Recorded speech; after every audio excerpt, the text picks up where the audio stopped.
Hey, you're listening to That Time We Woke Up in a Podcast and Had to Explain Manga, our heated adventures overanalyzing manga we find interesting, otherwise known as the OverMangaCast.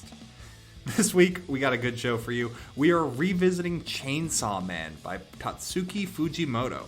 We're reading chapters 23 through 52, which gets us all the way through the Katana Devil and then into the end of the Bomb Devil arc. So, for those who did your reading, we got a good show and a lot of craziness for you.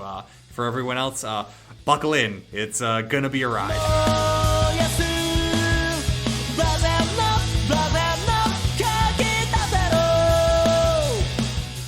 All right, let's begin.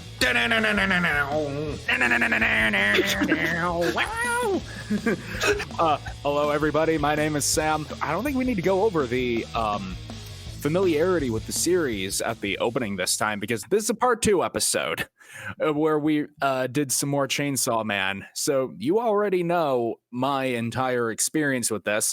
You listened to the last episode, presumably. If you haven't, go do it. It's really good. Jacob here. Similar, but not actually quite the same, because as noted at the end of the last episode, this dum-dum didn't correctly read our reading list and actually had read a little bit into what we read this time. I hadn't already read everything we did in this section, but I did actually already read a little bit into about halfway through. And oh boy, I was glad I did last time.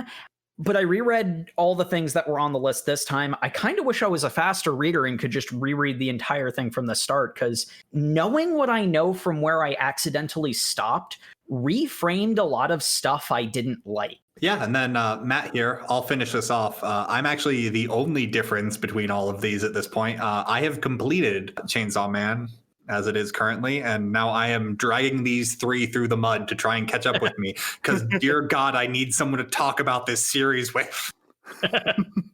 So if you desperately also need someone to talk to, please reach out to @OverMangaCast on Twitter. And Jay, well, yeah. Yeah, and finally, guys, back at part 2 with Chainsaw Man. As Sam said, check out part 1 for those who haven't. You'll know my thoughts, feelings. I'm really excited for this part 2. Let's dive on in, guys.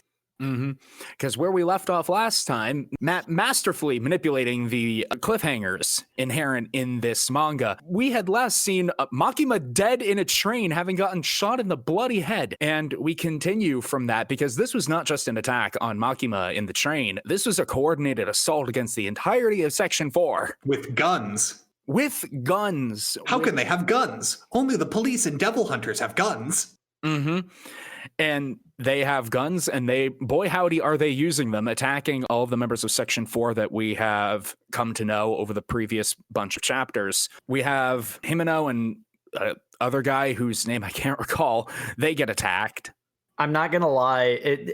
I mentioned this reframing some of the stuff I read. I much greatly preferred this section, and I'm definitely going to be doing a lot of due praising of an excellent section of Chainsaw Man. Most of the Section 4 characters, especially the ones that got killed, I didn't even bother learning their names because I hated all of them. And what I said previously of Chainsaw Man, and we're going to get into it, there's one particular part I want to highlight later, but I'm not retracting what I said previously about Chainsaw Man, because I don't think it puts its best foot forward. You kind of have to care about the characters for them all getting slaughtered to mean anything to a reader.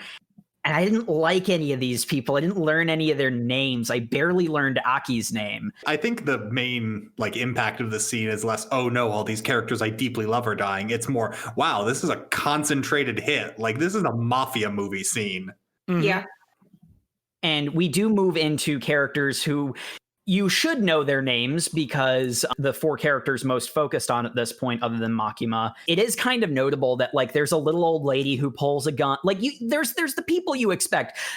There's a bit of dark comedy in the little old lady pulling a gun and shooting someone in the face. It's intense. But then we eventually pull into a diner, And instead of having these kind of spooky, almost realistic, like hit squad moments where people are ambushing individuals, we then go right back into manga world where the bad guy explains his motivations before he does anything. That's not a complaint, by the way. We have Power, Denji, Himeno, and Aki all sitting down for some food when another guy sits down and says, "Hey, Denji, you killed my granddad." Wait, what? Do you know how little that narrows it down? But yeah, this guy, I don't know if we actually do get his proper name, but he is the grandson of the old Yakuza that Denji was basically a slave under. Not even basically, literally a slave under. Yeah. Indentured servitude. He was getting a paycheck. And that's true. Okay, yeah. Yeah, that's true. Technicalities. This was the guy who made the spectacular decision of making the deal with the zombie devil and subsequently got zombified and then chopped to bits by Denji when he first became the Chainsaw Man. And this guy takes offense to that? I mean, I guess it's his beloved grandpa and everything, but like, He does explain. He's like, yeah, I know the Yakuza are necessary evil. Yeah, there's a running theme of that where he's like talking about how, oh, the drug and extortion money that my grandfather got, he spent on his family. And it like, there's a lot of that case where, not so much when we get to the main villain of what we read, but like this whole first part, there's a lot of, oh, well, I'm not just enriching myself on the suffering of others. I'm actually helping. And like, it's so transparent, which actually ends up being kind of clever leading into who does become the main villain of this. But we'll get to that. It's very obvious that he's just making excuses for criminal nonsense.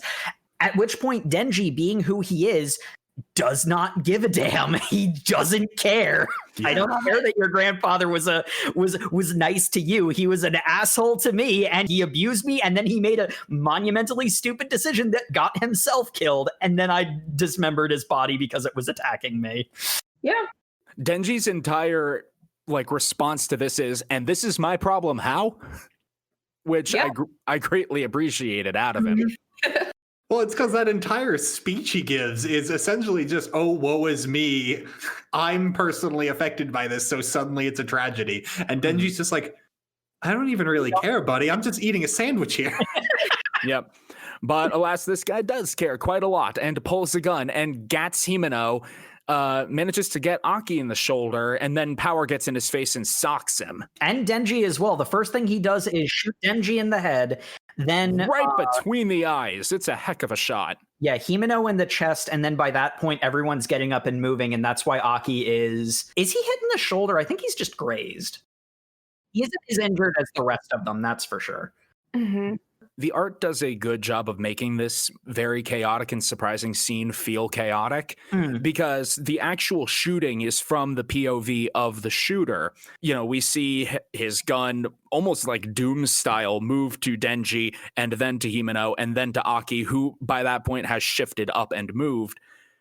Again, proving that this manga is just excellent when it comes to the sequential art nature of the comic. Oh, and it's great because this guy knows exactly how to deal with fiends.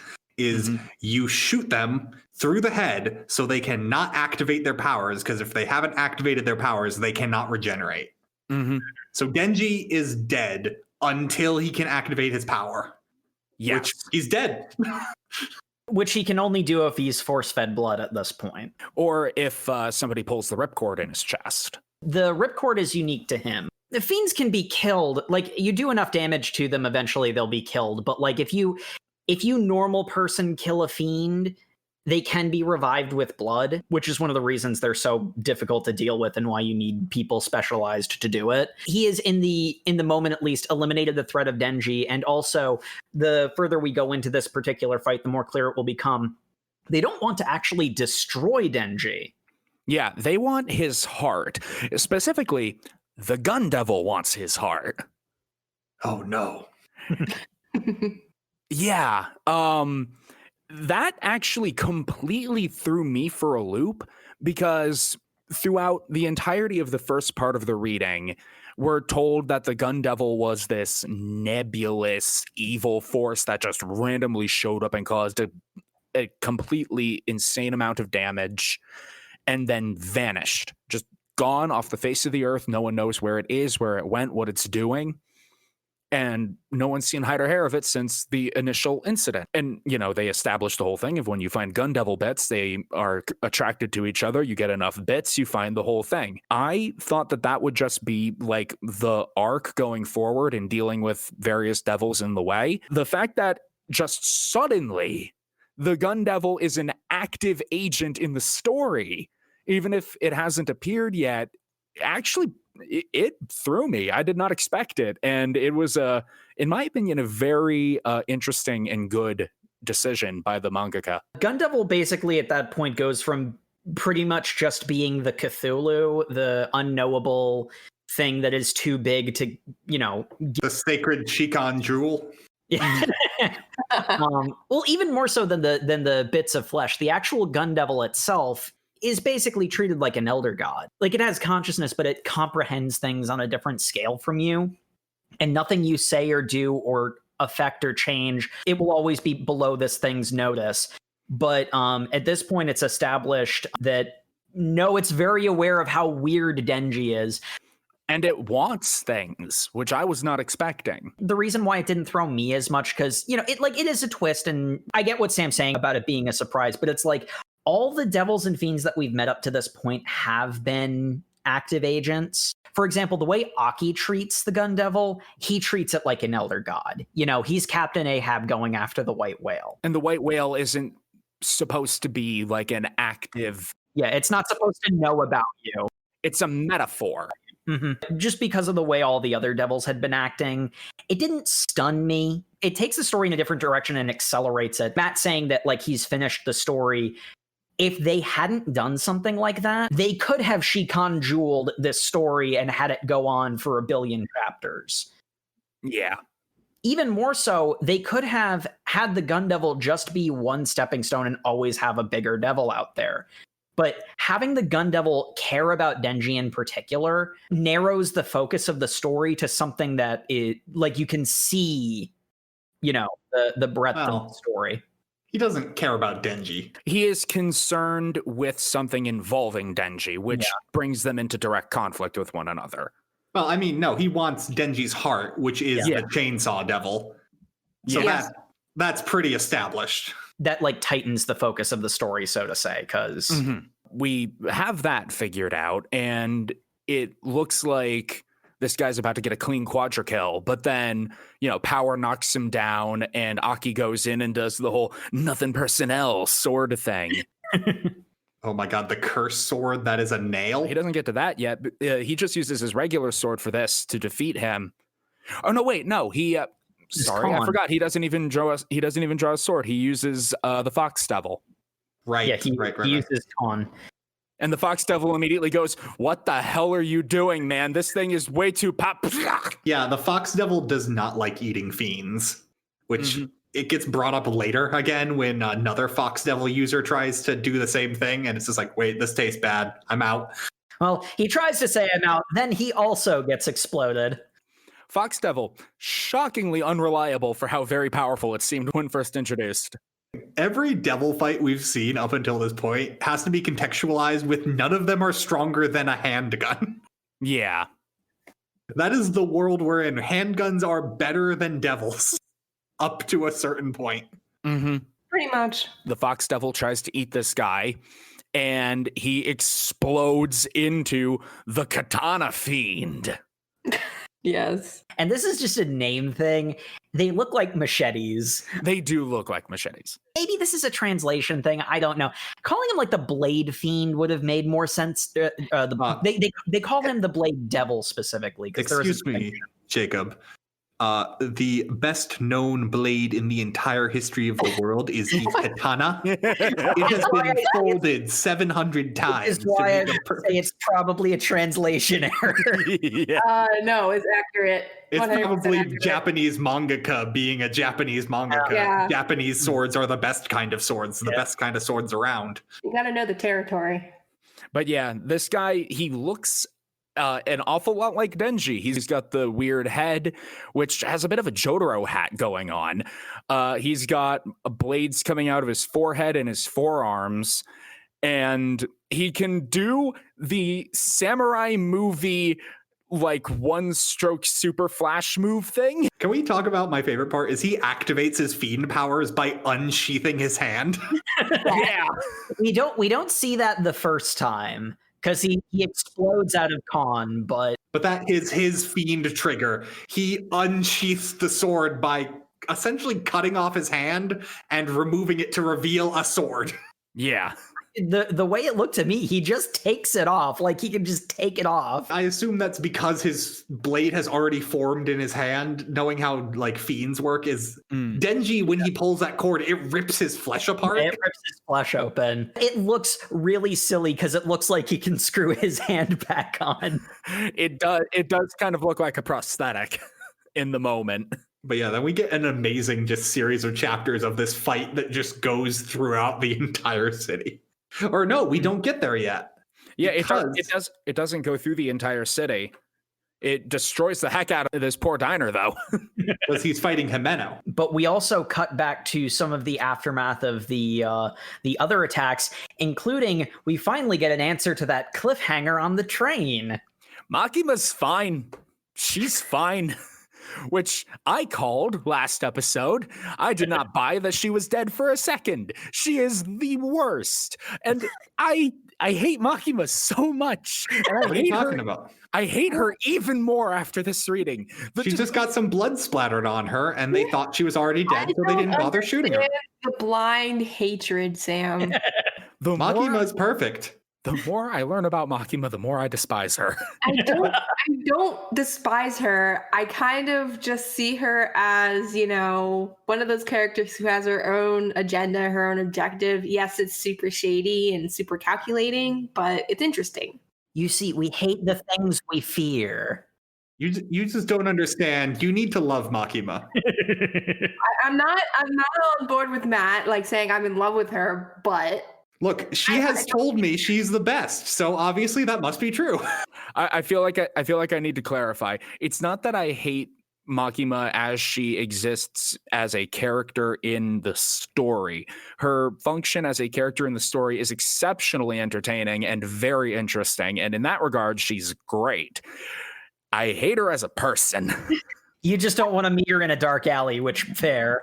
And I wouldn't want to meet her in a fully lit, crowded street. Well, then you might want to delete that last text message, Sam. She's alive. She clowns on the assassins. Beautiful. We've not actually seen Makima do anything up to this point. Like, we've seen her be manipulative, and it's like she's the type of character who she'll like manipulate people who are totally unawares. Denji in most cases, but she'll also manipulate people who like know they're being manipulated and just don't bother to care, like Aki. We've seen her soft stats, so to say. We've never actually seen her in a direct conflict before. Well, we see it now. She can definitely handle her own. Jeez. Do we have the name of who the devil she contracted with? The 30 devils that she has to have a contract with, we know none of them. And the series seems to be deliberately withholding all of it. Because there's more than one. There is an absolute minimum 3. Yeah. And I'm guessing it's even more than that. Which makes you wonder the things that she gave up in those contracts. Yep. Yeah, I do gotta say, the reaction shot of Makima waking up is beautiful, because it's the guys on the train having just completed the assassination, and they're like, all right, we got to get out of here. Mission accomplished. The doors will be open on that side, so we'll blend into the crowd over there. And then Makima just stands up behind them like the horror villain that she is. Yeah, a guy looks over his shoulder, and there she is, just standing there. Good thing he wore his brown pants. And, train pulls up in the station. Makima steps out, covered in blood, says there's bodies inside, get them cleaned up, to the people from public safety she was meeting. And she's like, there's a coordinated attack going down on the rest of my team. I need about 30 convicts from death row or life in prison, the highest elevated shrine that you can find, and a new set of clothes. Yep.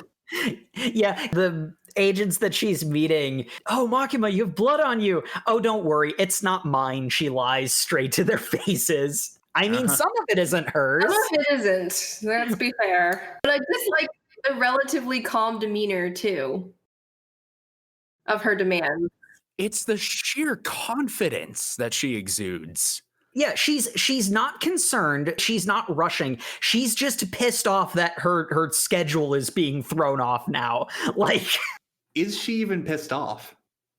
That's another thing. Now that we know that she's contracted with however many devils, we don't know what she's given up. Maybe she doesn't feel much of anything anymore. We see an angry expression on her for a panel, and Yeah. that's about it. I read her as being like quietly furious that these people have ruined her day plans. And ruined her clothes. Like, come on, man. No one wants, wet pants. Look, anyway, non-issue with Makima's fight. You're really glossing over my girl Himeno after Aki is about We're to get getting taken out. there. That happened before this. Himeno does have a great moment.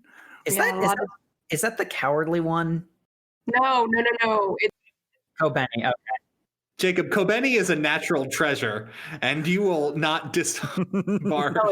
Himeno, okay. One immediately flakes out and says, "We're just going to kill Denji because it's convenient." in all Okay. fairness, Kobeni gets a lot of character help in this section we read.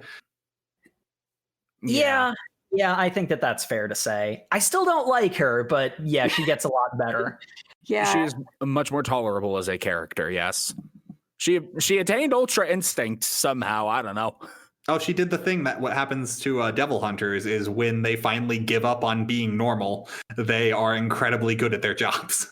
Yeah, you just stop trying to be human and being normal and calm, and you're great. Just don't do the thing. We're talking way too much about Kobeni when we haven't even mentioned Himeno, we have to Himeno. talk about her because she is one of the. I really grew attached to Himeno, especially as we got before we wrapped up the part 1.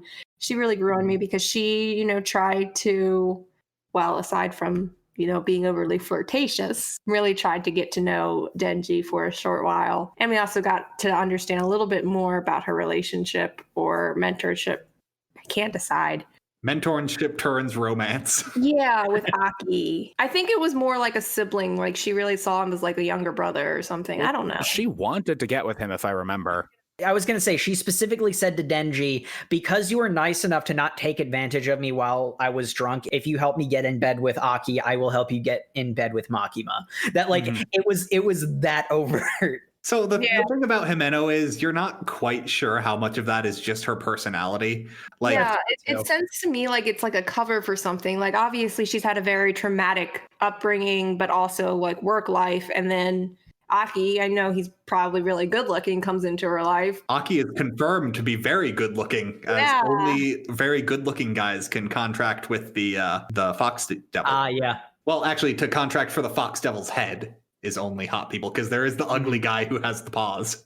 Yep. Himeno is extraordinarily protective of Aki. You're supposed to get attached to Himeno in particular, because, this fight happens. And basically, what we get is my man Aki reveals that he is your dark, edgy shonen protagonist, and reveals that he has a sword that is secretly a curse nail, that every time he activates his deal with the curse demon for it, cuts a portion off the end of his life. He has used this sword so many times, he has 2 years left to live. Mm-hmm. Great. Did I mention again, it looks like a nail? This katana looks like a nail. It is a nail-ass nail. It's really edgy. The way that it works is great because he places the tip against the person and goes, fire. And then a big spooky finger appears and flicks the end of it and drives it into them. And then a mouth in the darkness counts down. Yeah, I was going to say it counts down for some reason. Well, you have to do it 3 times to activate the effect. Mm-hmm. So you don't accidentally activate it, I guess. I guess. Okay, you know what? That makes sense. And then it gets down to 0, and the cursed devil manifests and rips them into bloody pieces, which happens to Katana Boy. Essentially blood eagles him because it's 2 rib cages that rip him in half.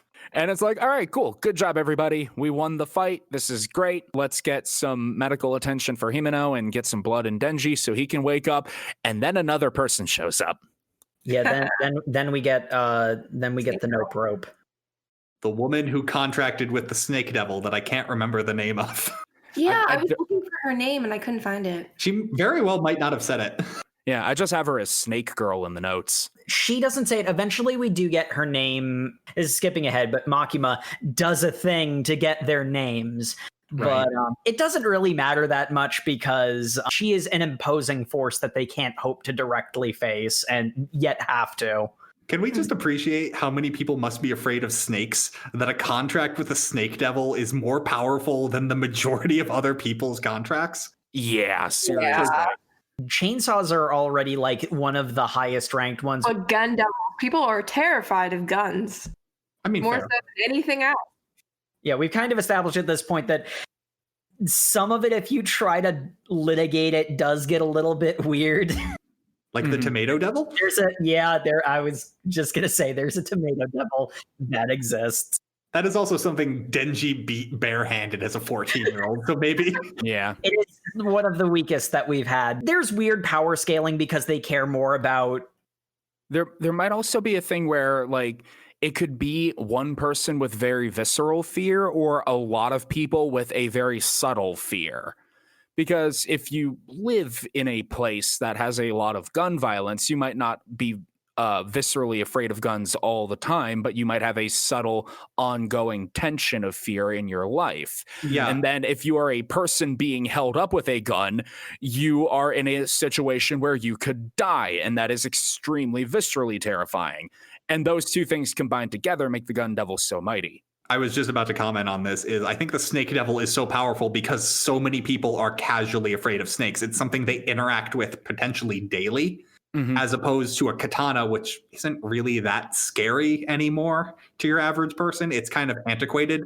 But it's also clear that Katana Devil Boy has done a lot of training with his power. There is also a factor that when it comes to like some of the silly fear equals power scaling stuff, you can kind of excuse most, if not all of it, because if the something devil has just enough fear to terrify an individual being, I feel like if you're afraid of that devil, that makes that devil more powerful anyway.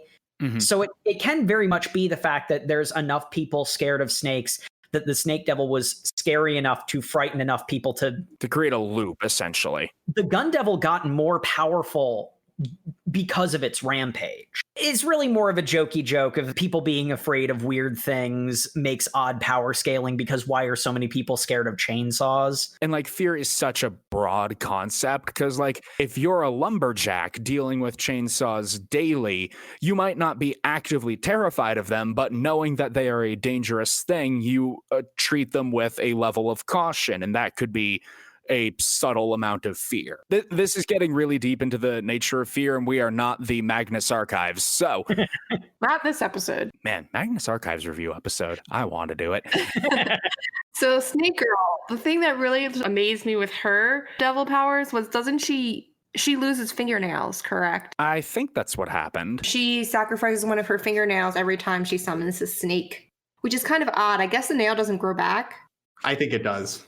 Not only does it grow back slowly, but it also leaves, the sensitive skin at the tip of the finger exposed. So like you're constantly going to be inconvenienced by that until it very slowly grows back. So Wear gloves, kids. But she shows up and she gives some blood to Katana Devil in order to wake him back up. And it's like, okay, now it's a 2v2. I mean, Aki's still here. Power is still here. We got this, right?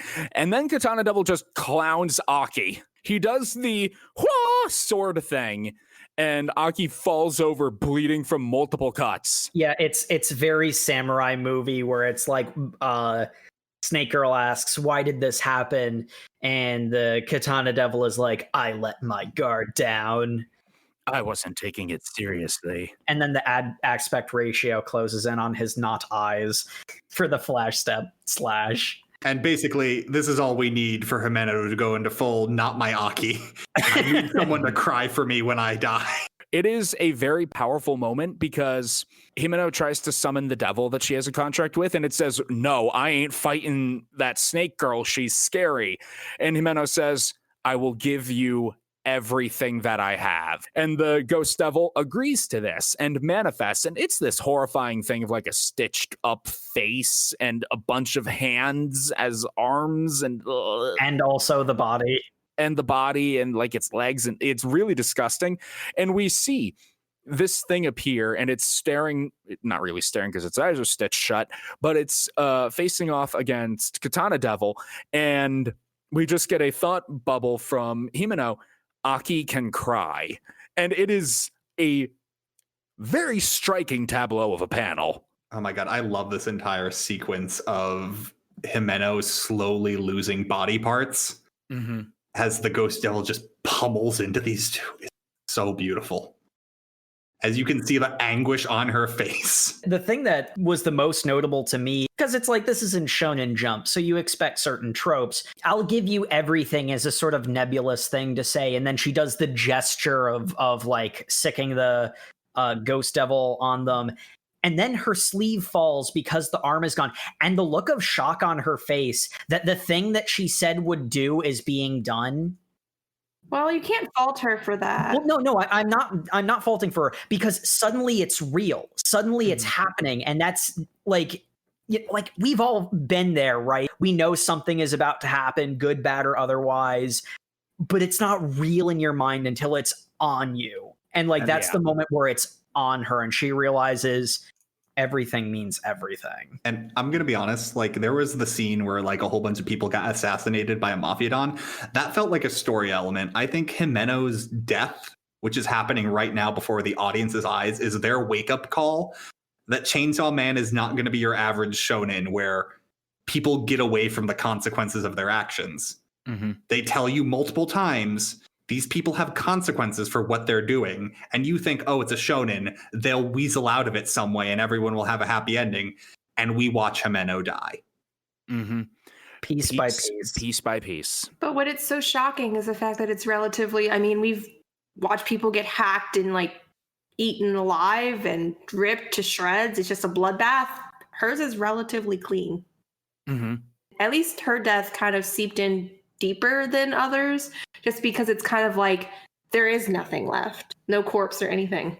Yeah, it's just an empty set of clothes. There is no closure. It's just gone. Well, we do get a little bit of closure.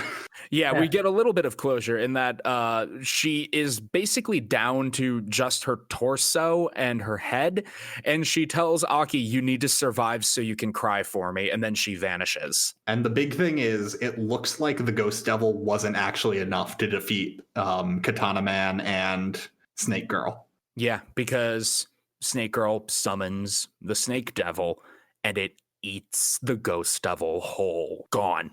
Completely gone. Except for a single hand, which pulls Denji's ripcord, bringing him back to life, and we have Chainsaw Man erupt from the dead.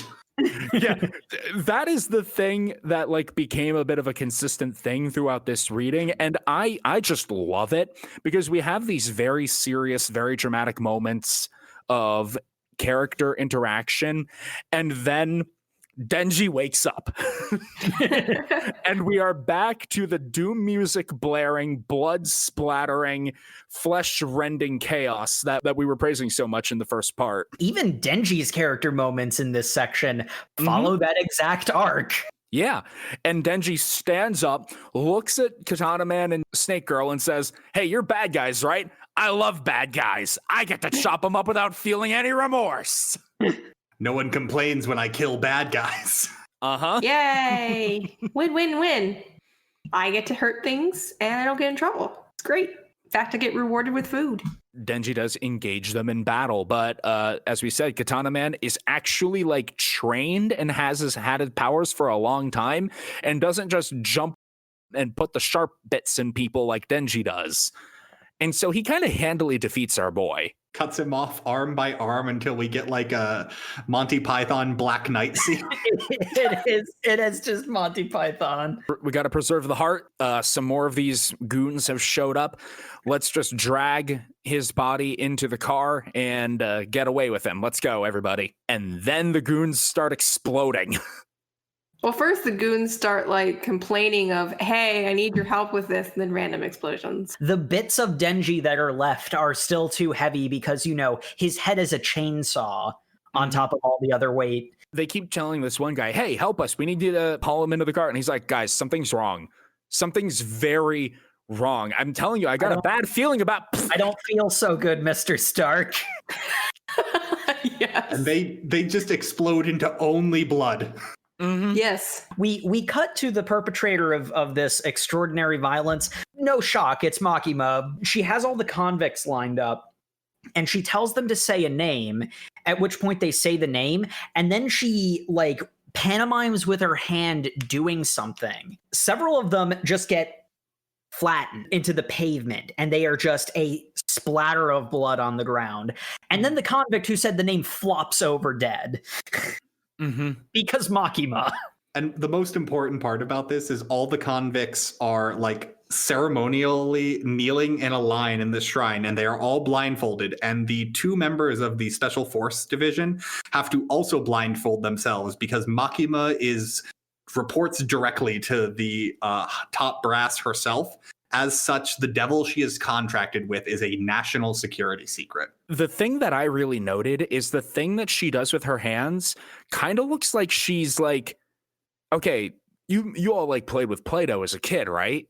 It looks like she's crushing Play-Doh between her palms. Yeah, and then the people whose names have been said by the convicts become that Play-Doh. That's exactly what's going on. Because there's one where she twists, and it's like at first, as you expect, the neck twists, and then the whole everything twists, and then it explodes into blood because it's twisted that far. And she defeats basically the entire hit force by doing this, with only Katana Man and Snake Girl left, and they just have to drop Denji and run. Poignantly, the only ones who escape this are the people who she doesn't know the names of. We don't know their names either, as the audience. Mm-hmm. Although Denji should really have a good couple of guesses on Katana Man's name. Yeah, he should. I don't think you know his owner's grandson, though. Like, do you really think that they'd ever met? He should at least know the last name. Yeah, he should know the family name at the very least, but Not if the grandfather had a daughter. Would Denji really hold on to that information given another good point. No one thought to ask Denji, but also, like, why would anyone ask Denji? Why would he retain that information? That doesn't get him food. That doesn't get him a place to sleep. He doesn't care. Yeah, it also was clearly not needed because Yeah. Makima can just find out people's names and crush them. Yep. what makes her terrifying? Yeah, she has a particular method because she will ultimately learn the names of both of those people and any of the Yakuza that she missed up to that point. That is in a little bit. First, we need a training arc. Can we put like big quotation marks around this training arc? Yeah. They essentially just throw him to a drunk old man to beat up.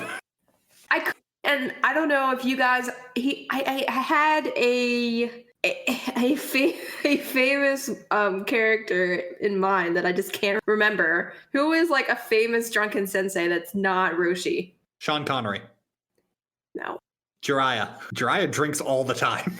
Yeah, Jiraiya is usually very drunk and also very horny. And this guy says that his three greatest loves are booze, women, and killing devils.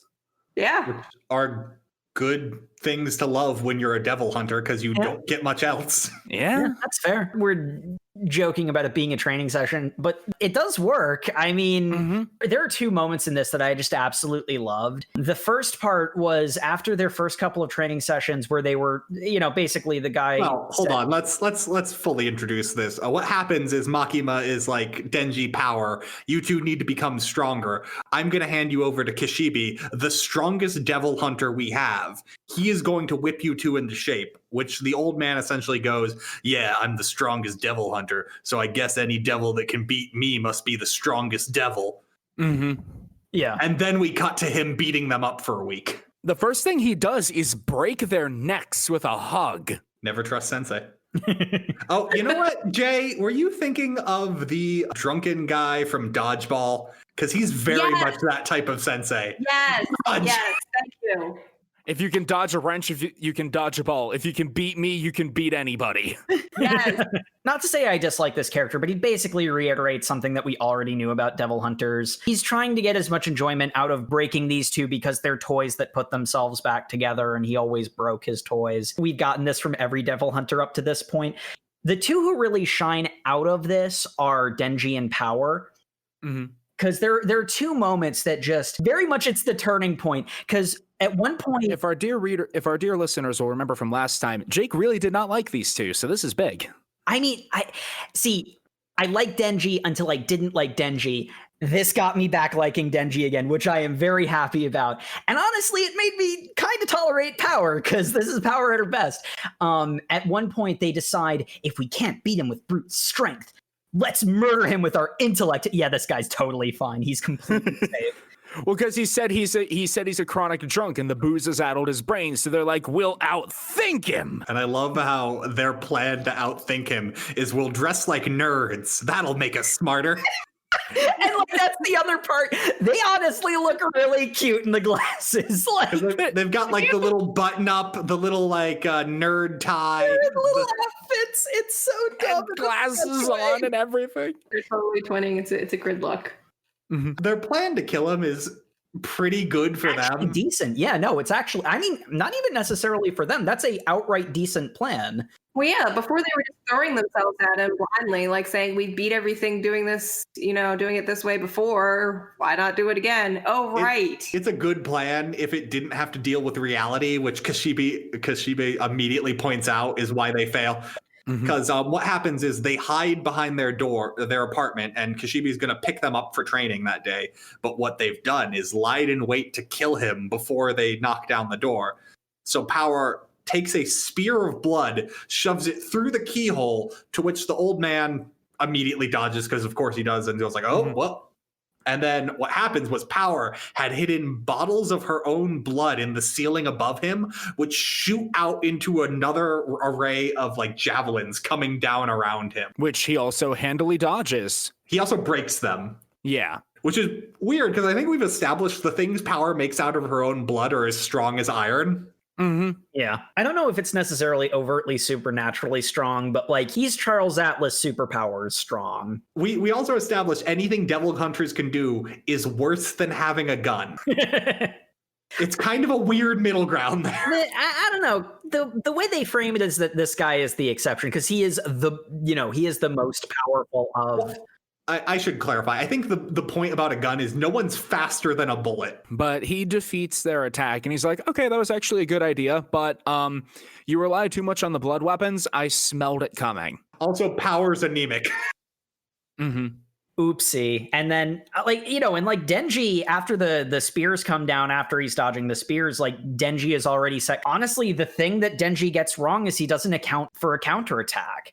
Which honestly, that's a good teaching. Like, these two are dum-dums. They don't really get smarter after this, but like they do learn. They do, which we see in the next upcoming fight. But we have one more moment that I absolutely adore, because it is also a Chekhov's gun into a callback. Kobeni's like, oh, no, wait, that's not his name. Oh, yeah. No. The secret sensei all along. Yeah. Kishibe is like, all right, that was a good showing. I'm going to go start drinking. Training's off for today. And they're both lying on the ground, beat up, going, yay, we don't have to go to school. And he walks away. He gets out of sight. And then two knives fly out of the darkness and bury to the hilt in both of their heads. Yep. And he walks back in and he says, why did you beasts trust what the hunter said? Prey should never listen to what the hunters say. Mm-hmm. It's such a good line just in and of itself. It is. Essentially what he's teaching them is people can lie to you if you're fighting to the death. Like, and they probably will. It's a thing shonen protagonists need to learn all the time. If you're fighting someone to death, they can also just lie to you.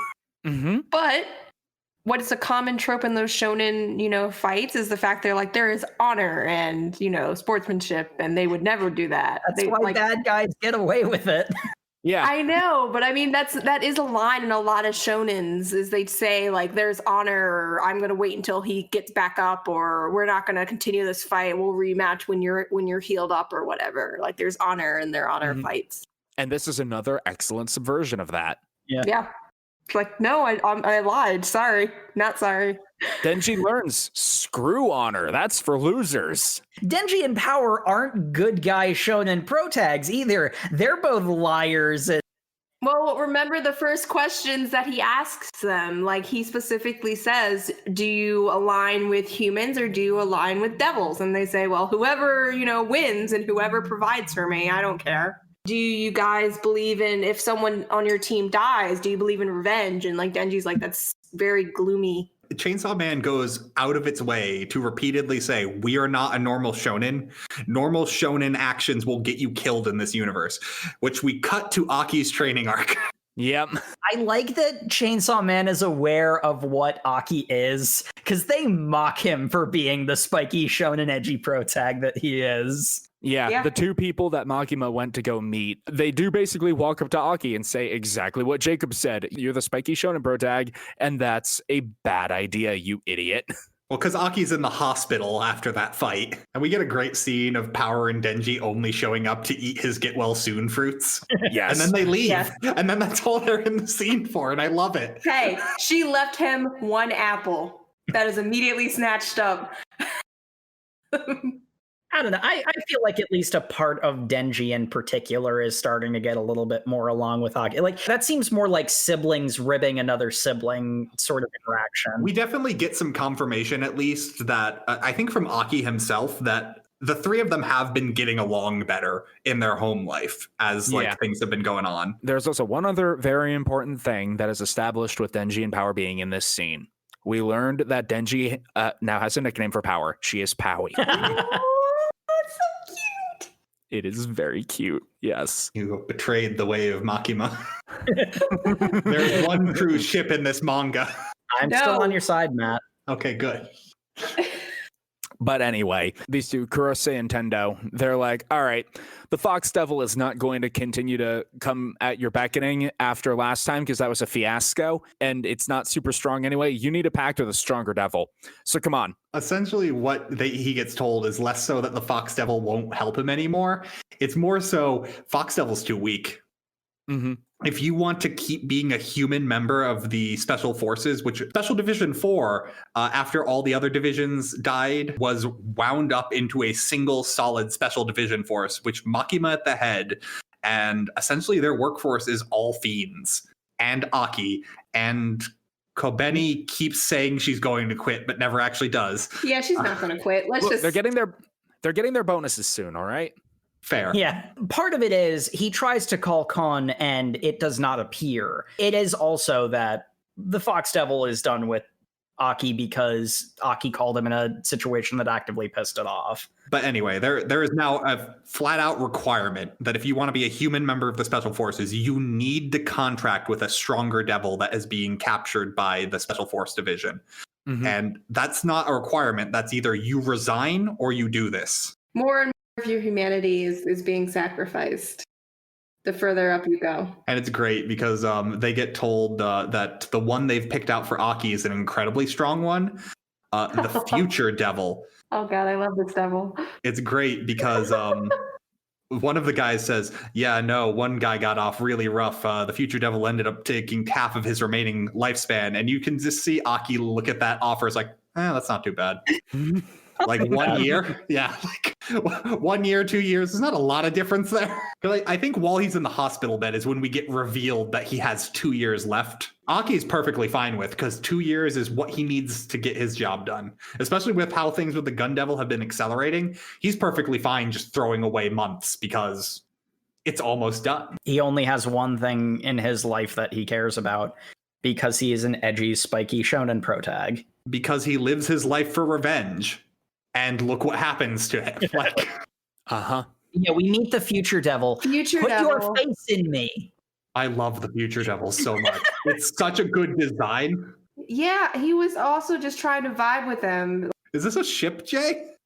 No, he was just trying to vibe with them. Like initially, he's just like, hey.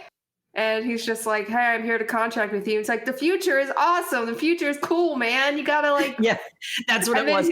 And then he's like, shut up, get to the point. He's T-posing to assert dominance. The future is cool. The future is cool. Say it with me. The future is cool. I want my contract. Man, you're no fun. I like how powerful this future devil has just been waiting in this cell, probably of his own volition. They can't keep him in here. He's just doing it because why ever. Well, it's clear that he enjoys seeing gory, bloody futures because he's yeah. like, all right, before I make a contract with you, put your face in my stomach so I can see your future. Get in my Put belly. your face in me. And Aki does. And the future devil starts cackling like, man, you're going to go out hard, dude. There's going to be so much blood. It's going to be painful as hell. I got to see this. Let me live in your eye. You are going to have the absolute worst death. Allow me a front row seat. Seriously, this guy is just pure vibes. Which I just want everyone who has been reading Chainsaw Man at this point to think that Aki is going to get out of this. No.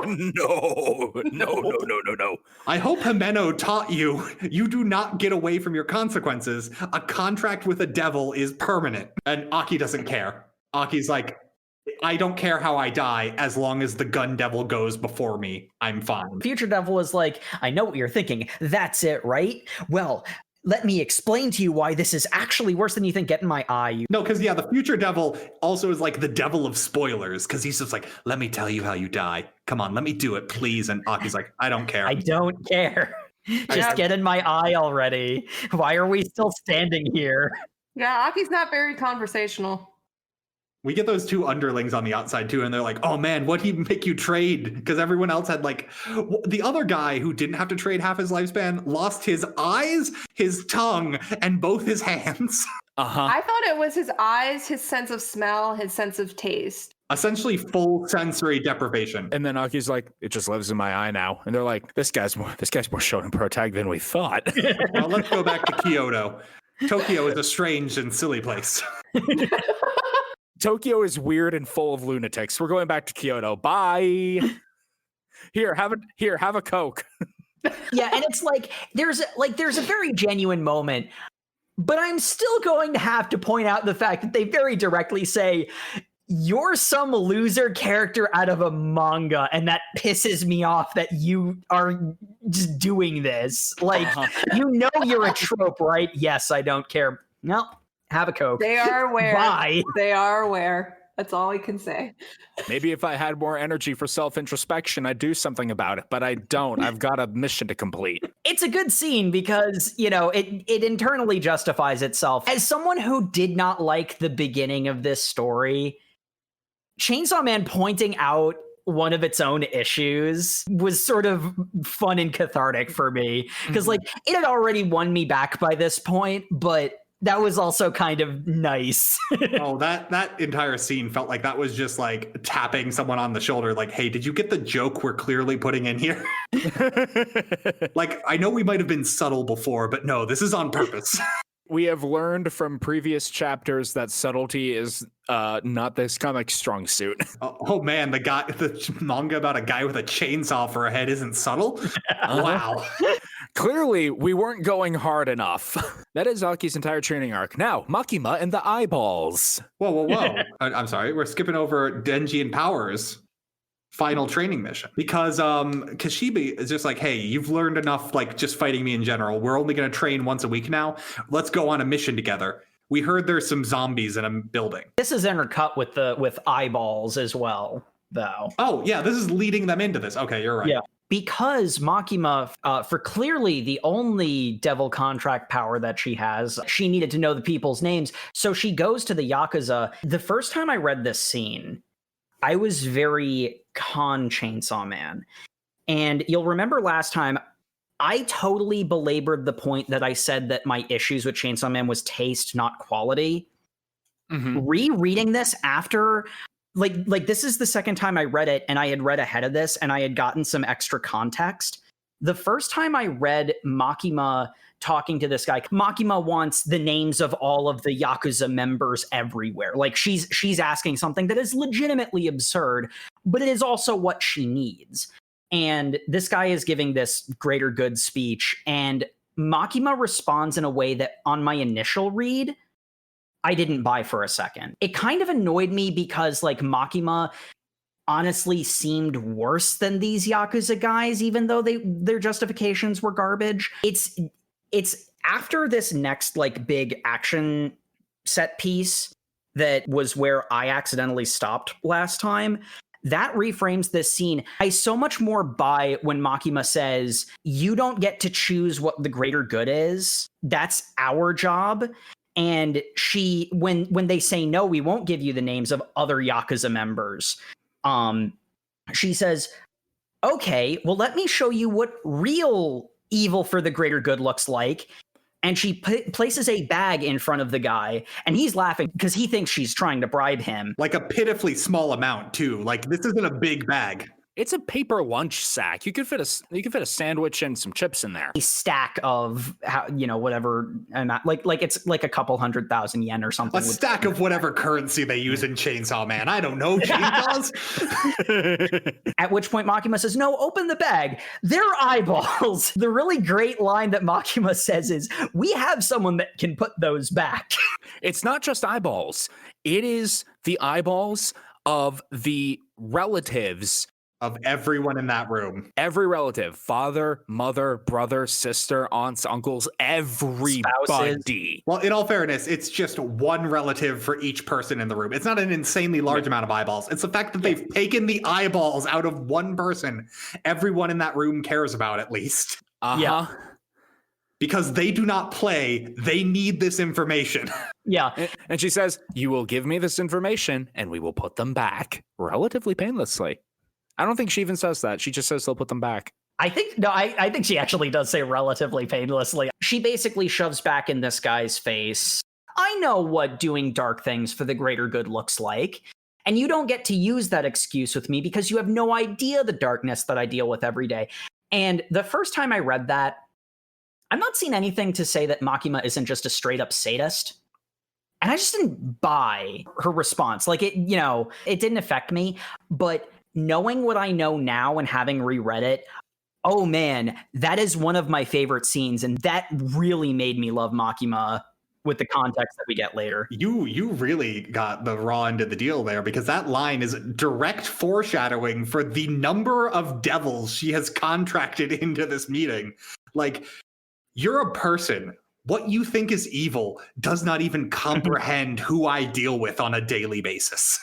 Mm-hmm. She goes up to a Yakuza boss and says, you sweet summer child. Perhaps I should clarify, it's the morality of it that I didn't buy the first time around. Yeah. I didn't really clarify that well. Like she's saying that I have the moral high ground. She has the moral high ground because she makes the moral high ground. That's the person Makima is. Her way is right. It fell flat to me without the context from later, but we'll get to what that context is in a bit because we're getting a little off track. It'll be easier to explain in the moment. Because, this works. Obviously, she gets all the names and also learns that the reason that these people have these guns is they have a contract with the gun devil. For the low price of a couple 100,000 yen and Denji's heart, they can have all of the guns they want. It's like a really small amount of money, too. It's not nearly, at least in Japan, what getting that many guns would be worth. Mm-hmm. I love the Yakuza bosses. Like, I don't know, maybe devils need money too. Like, do not see the problem here. This is obviously a trap. Uh-huh. Like, that screams to me like the gun devil made, I need something from you. What do you think would be a good deal? Like, oh yeah, money. I totally want money. Sure, why not? Now go do my bidding, minion. I think it really just goes to show, I think my favorite part about the Yakuza as an organization in this story is they do really highlight exactly how ignorant anyone outside public safety is of how devils actually work. Because every time the Yakuza has contracted with a devil, it has burned them horrendously. Far worse than what people with like insider knowledge from public safety have gotten. Not to say that the people from public safety haven't gotten burned.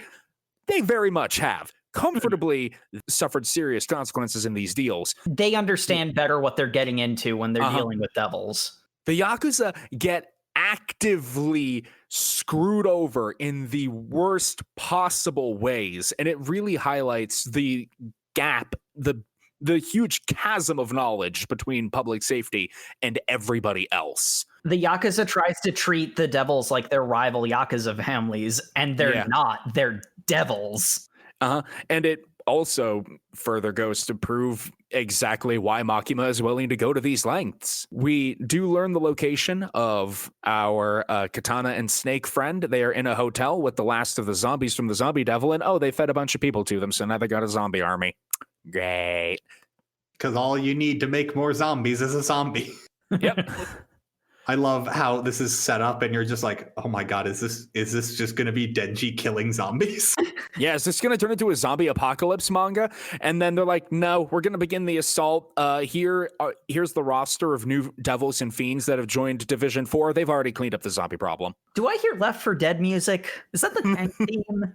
Yeah, Division 4, I think a couple other devil extermination divisions and the police have surrounded this building and are assaulting the zombies.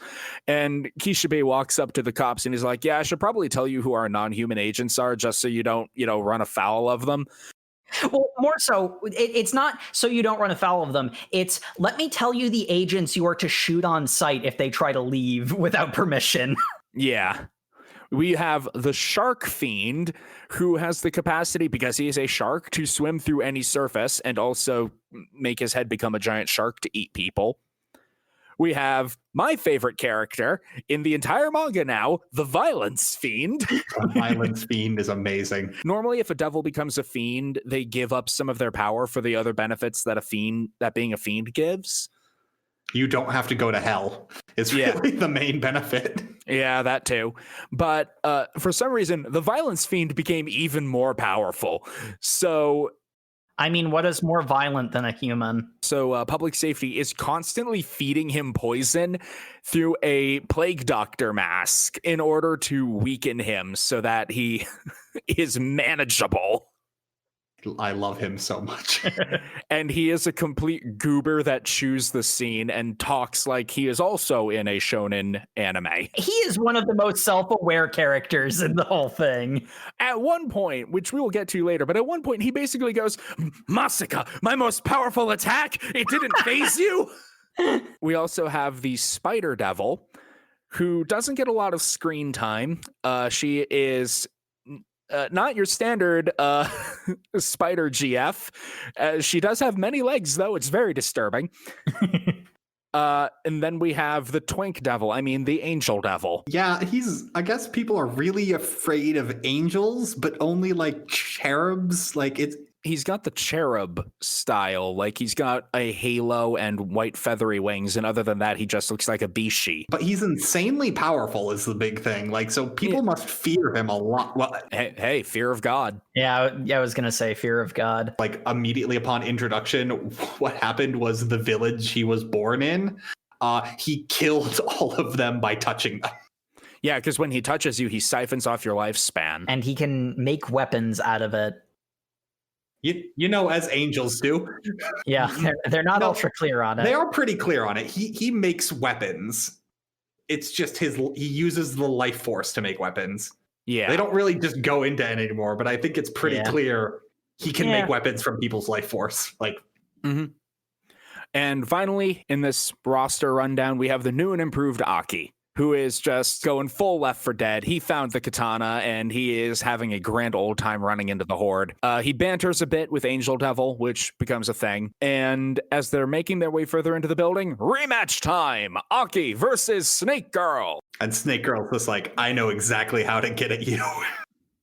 Really interesting moment because she has the Snake Devil spit up the Ghost Devil, trying to use that against Aki as a means of psychological warfare. It's easy for the audience to forget. It's also easy for the characters to forget. The devils have personalities. They have wants and desires. It's a really cool moment where this seems like it's going to be this knife twisting evil moment.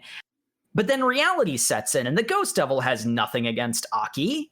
In fact, the Ghost Devil remembers how much Himeno loves Aki. We see a memory flashback sequence. A beautiful memory of Himeno teaching Aki how to smoke. Yes. As a minor. Uh-huh. And the Ghost Devil reaches out a hand and offers something to Aki. It is a single cigarette with easy revenge written on it. And Aki takes the cigarette, walks up the now proffered hand to stand atop the ghost devil and beheads it.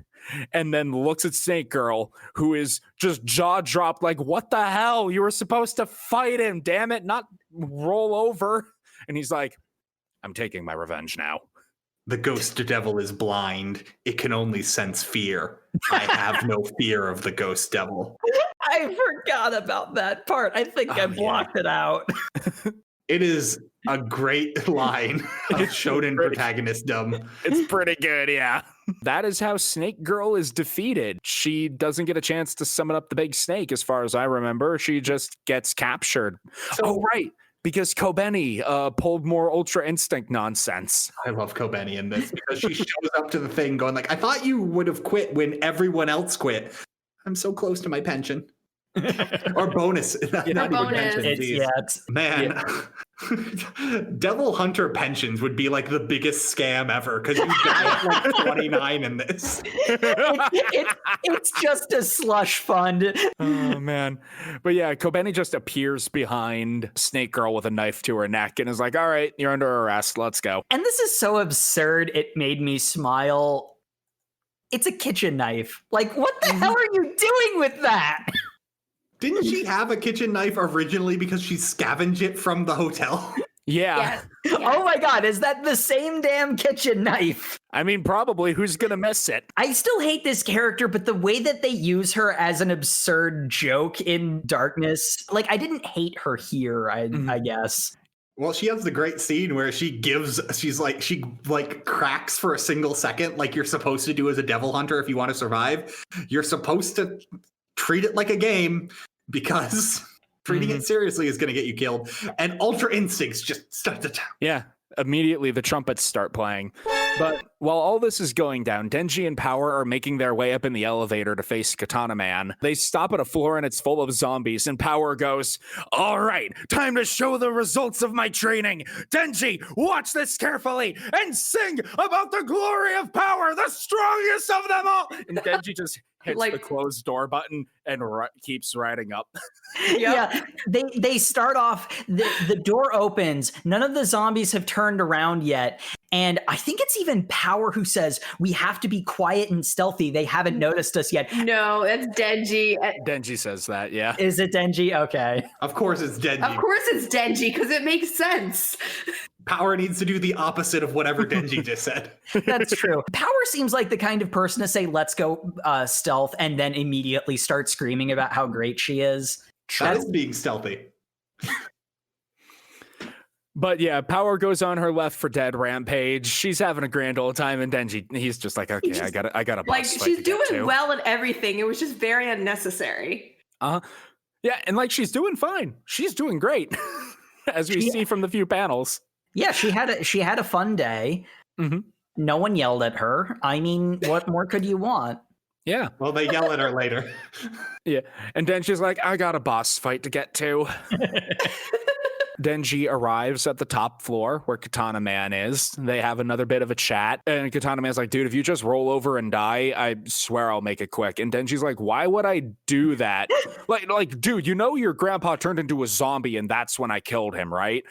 And he was like attacking me. He wasn't a good guy. What part of that aren't you understanding? And Katana Man goes, uneducated fools are always the first to lie. Why should I believe you? And Denji's like, okay, fine, whatever. Denial. I see. Yeah, I don't care if you believe me. It's the truth, and I'm just here to beat the crap out of you anyway, so. And it is a sick-ass fight. Oh my god. Great fight. Oh, I can't wait to see this animated. Me too. Yes. They start fighting in the top floor and then immediately get blasted out the window and are chopping each other up on the way down to crash through the roof of a passing train nearby. Yeah, I mean, Denji's fighting style, as it were, is to literally just flail his everything at someone because he is made of chainsaws. Mm-hmm. So that blasts them out the window. And like the panel of them having just blasted out of the window where they're like fully transformed and their bladed arms are locked. Oh my God. And they're falling through the rain of shattered glass. It is a beautiful piece of artwork. Oh man, it's fantastic. They crash down into the train and all the civilians run away. And this is where we see the fruits of Denji's training. This is where we see his tiny pea brain has become large and folded and wrinkled with thoughts. Oh my god. Oh my god. Anyway, the other thing that I couldn't help but notice is that there was at least one civilian who didn't get out in time, and Denji made a point of getting between that civilian and the Katana Devil, and he's the reason she lived. Yeah, he did a good job. There was intentionality to that. You know, it's not like he sacrificed an injury to save this person or anything. Like, he's still Denji, but like he's doing his job as a member of public safety. He's not just fighting devils, he's actually protecting people, and it's a really cool moment for him because it's super subtle. It's a continuation of what we saw earlier last section where a guy was in the car that was being thrown and he took the time to catch it and put it down gently rather than let that guy die. Because Denji has to be the big damn hero, even when that's actively detrimenting him every step of the way. I feel like if it was between winning a fight and saving civilians, I feel like Denji's the type of person who would win the fight. He's not Deku. He's not that self-sacrificing, but like he cares enough to protect people. Yeah, and the fact he does that while a horrible chainsaw monster really speaks volumes. I didn't like Denji being as waffling as he was near the end of where we read last time, but like this whole sequence is absolutely Denji at his best, because not only do we get this really cool subtle moment of him not just fighting devils, but also more so doing his job, because he knows the reason that he gets fed and gets a place to live that's, you know, warm and safe is not just because he fights devils, but because it's a job to do. So he's doing his job. He outwits his opponent completely. It is absolutely Denji's strategy. This moron strategy. The way that he outsmarts him is freaking genius. And he also just pulls out something new. Did you know his legs could also turn into chainsaws? I didn't. Katana Man didn't. But after he cut off one arm, then the second arm, and Denji taunts him going like, hey, you dumbass, I've still got a chainsaw in my face. I can take you down. It's another Monty Python moment. It's just a flesh wound.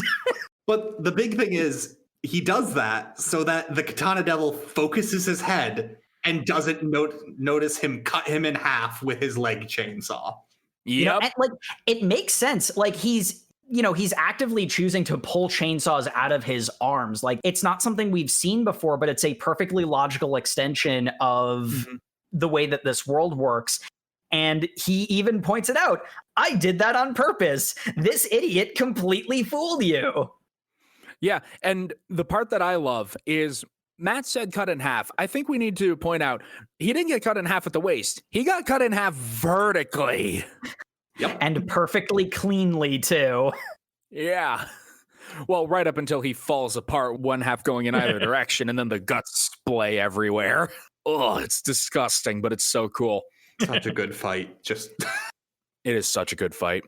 And it wraps up in the most beautiful way. Katana Man and Denji drop out of their fiend forms, and Katana Man, regenerates. And Denji ties him up to the train. And Denji's standing there like, all right, I'm pretty sick of you. I'm going to hold a tournament. And Aki walks up and he's like, oh, hey, Aki, perfect timing. You can join in my tournament. What are you talking about? Tournament. Well, you see, we got this asshole here, right? The one who's responsible for killing Himeno? Yeah? I'm going to start hitting him in the nuts, and whoever makes him scream loudest is the winner. What do you think? And he's like, we were here to defeat him, not torture him, and that's not what Himeno would want. And then Aki rolls up his sleeve. What do I get if I win? Yeah, I'm like, that's not what Himeno would want. She gave you a cigarette that had easy revenge written on it. Yep. Well, and, honestly, I'm not going to lie. This is another case where Chainsaw Man absolutely, in the second part, won me over so much more, because there didn't feel like there was much to Aki being Spiky Shonen pro tag. It felt kind of empty, but he became so much more of a character to me here. Because, like, the catharsis of him being able to just inflict this pain on someone so deserving of it makes him seem more like an actual because I think I mentioned last time one of the best scenes was Aki's reaction to the Gun Devil's rampage because it's such a human moment, and this is that too. It's an equally human moment. He is growing out with his essentially at this point adopted brother of just getting back at a guy who wronged them by taking turns kicking him in the balls. It's just so natural and real for what someone would do in this absurd situation. They also dedicate like 3 pages to it, and it's amazing of like different reaction images of the guy screaming, both of them smiling as they're kicking him. And Aki thinking, this is a hymn to you in heaven, Himeno. Do you hear it? I feel like she would appreciate it. Oh, 100%. Oh, what do they get if they win? Why, the winner gets the family jewels, of course. And I don't think we actually learn who the winner is. I don't think there's much left of the jewels, unfortunately. Unfortunately. Well, I guess he can regenerate. Yeah. Denji got his ball back. Yeah, that is true. He did. But did that only happen because he fused with Pucci? Well, the other guy also fused with the Katana Devil. In like the same way, so yeah. Now that you mention it, they don't actually go into that. So they actually kind of do, because he does mention the Katana Devil is in my heart, but for some reason it's not doing the same thing. He makes a point of saying, it's not working the same way your transformation works. What did you do? Because we get that little back and forth when they first meet. Yeah, actually, right. He does actually posit a suggestion, and he says that I have a human heart you never did, which actually, I'm glad you reminded us of that, because that's actually really important for what comes next. Oh yeah, Denji wakes up in the middle of the night that he's not a human being. Yes. So there's actually a bit before this, and it's where I accidentally read to. Makima had promised Denji a date if after completing this particular mission, they go on an all-night movie binge. I know it would require restructuring the entire series to the point where this is a completely unfair ask, but I wish this came way sooner, because you get Denji and Makima going from movie to movie to movie, and none of the movies are doing anything for them. They go to a sad movie, and Makima says something like, yeah, I could see that the movie was trying to make me cry and it didn't really affect me. You know, Denji is equally unaffected by the various movies. And then they go to Makima describes it as this avant-garde piece that people don't understand. And they are the only two in the theater. Just at one point, we see the image of 2 people hugging on screen, and Denji realizes that he's crying, and he doesn't even really understand why. And Makima's also crying, he sees. He's trying to wipe away the tears. He doesn't want Makima to see him crying over something that, this isn't even a poignant scene. It's just affecting this way. And he looks over, and there are tears streaming down her face too. Yeah, Denji's just crying uncontrollably, and he can't stop it. This was a sea change for me, because I liked Denji until he irritated me. Then I didn't hate him, but I didn't like him anymore. And Makima is this terrible, terrible character. I liked Himeno, but she was introduced late into the game. There was nobody for me to really care about. And that was what the issue was for me at that point, where it's like, the art's really good, but I just don't care about the story or the people. And I don't care if they live or die. I don't care if they succeed or fail. I just don't care about it. This reframes all of Makima's stuff, because she doesn't feel the same way other people do, but she and Denji feel the same way. They have a deep, genuine connection that no one, not even them, can understand, and no one, not even them, can put into words. I am deeply invested in the continuation of their relationship now, because Makima's not just an evil asshole sadist in a world of evil asshole sadists not worth saving. Their relationship with each other is something that I care about and I'm invested in. Mm-hmm. That's what was missing from the beginning of Chainsaw Man for me. And she also looks cute in that casual outfit. She does. Yeah. She does. I mean, she always looks good. She's just very, very scary. Yeah. But anyway, we did skip over a kind of important part. Denji is having these recurring nightmares of he is in a dark room. I believe he's also a child. I think yes, he is a child. Yeah, well, not. And he's younger. Yeah, he's younger, and it's where he approaches this closet. It's a door. It's kind of got like graffiti on it, so you can assume it's not a closet. It's like graffitied up and it's got posters over it and everything. It's a dreamscape because like it doesn't even look like the floor is the floor. No, it's a dream sequence, and I am a known connoisseur and aficionado of weird, trippy dream sequences, so I really digged this. And he walked up to the door and he hears Puchetta on the other side, or like he knows Puchetta's on the other side of the door for some reason. You can tell it's him because of his cartoon eye. Yeah, and Puchetta's cartoon eye appears in the window of the door, staring at Denji, and Denji's like, "Oh, hey, Puchetta, long time no chat. How's it been going, homie?" And Puchetta says, He says, "Hey, you at least let me pet you in your dreams. Can I pet you?" I love that. Yeah. Don't open the door, Denji. Can I like pet you? Can I like pet you, buddy? And he says, "Denji, don't open it." Wait, don't open what? And then Denji wakes up. Don't open the door, Denji. It opens darkness and Kingdom Hearts. No. I mean, that is evil enough for Chainsaw Man, I suppose. I always read Puchetta's voice as Goofy. Well, Gosh, Denji, I want to hear your dreams. I want to hear your dreams. That's nightmare fuel right there. No, Puchetta is a Disney character. He wants to make your dreams come true. What's the matter, Denji? You want to get laid?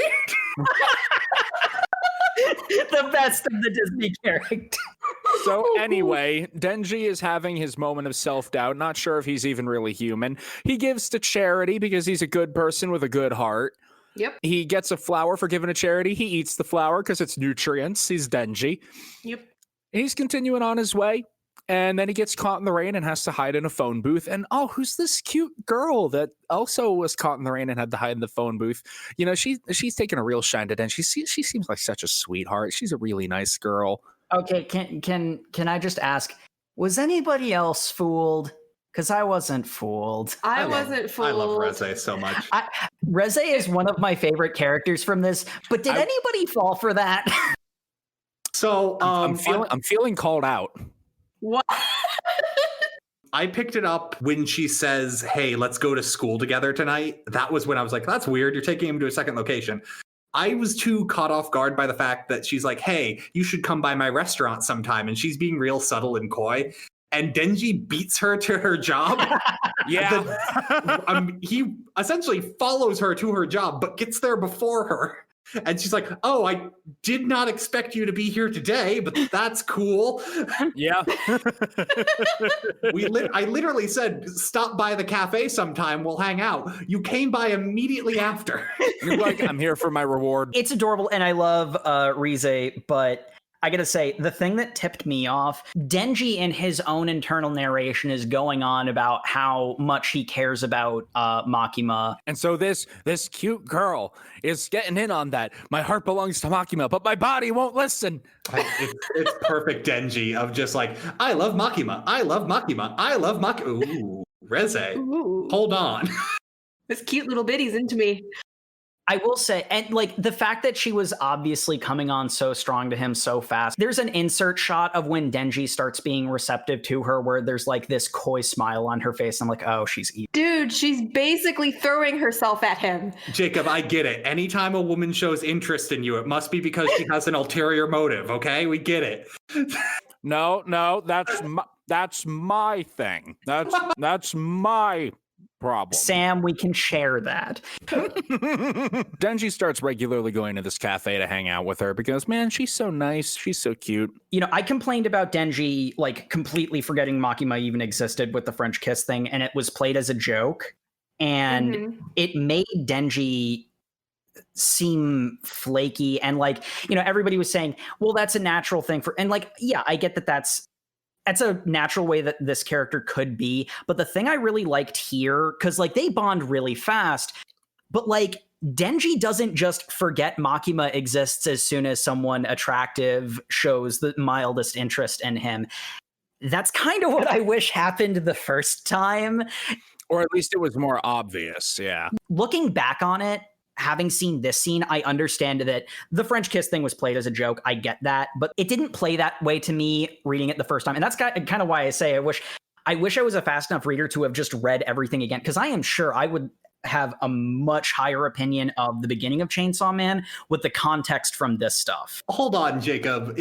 Last episode, you said you wouldn't have continued reading past like chapter 7, so you wouldn't have gotten this far. No, and that's why I said earlier in this episode that I don't rescind my previous recommendation of you're going to know whether you like it or not, and if it's not grabbing you, check out something else that's more up your alley, because and in my opinion, it is a flaw that they don't put their best foot forward and don't give you that, for example, that connection between Makima and Denji earlier on to give you that thing to latch onto in this world of darkness.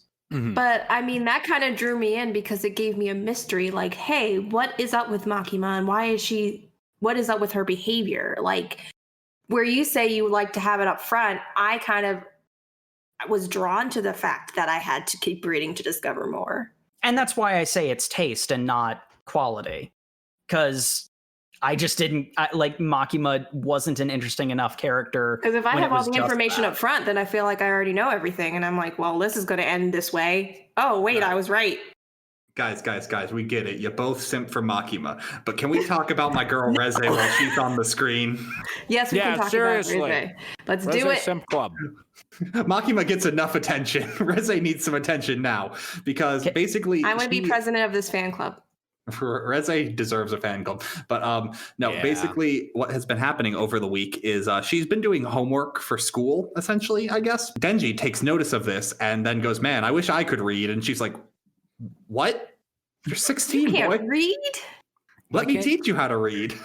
Let me teach you this word. That says pervert balls. Haha, you can read. Nope, those are the only 2 kanji I understand. And this sentence explaining it. Which sounds about right for Denji. It does sound about right for Denji. Which I also find hard to believe because those characters are they're not that common.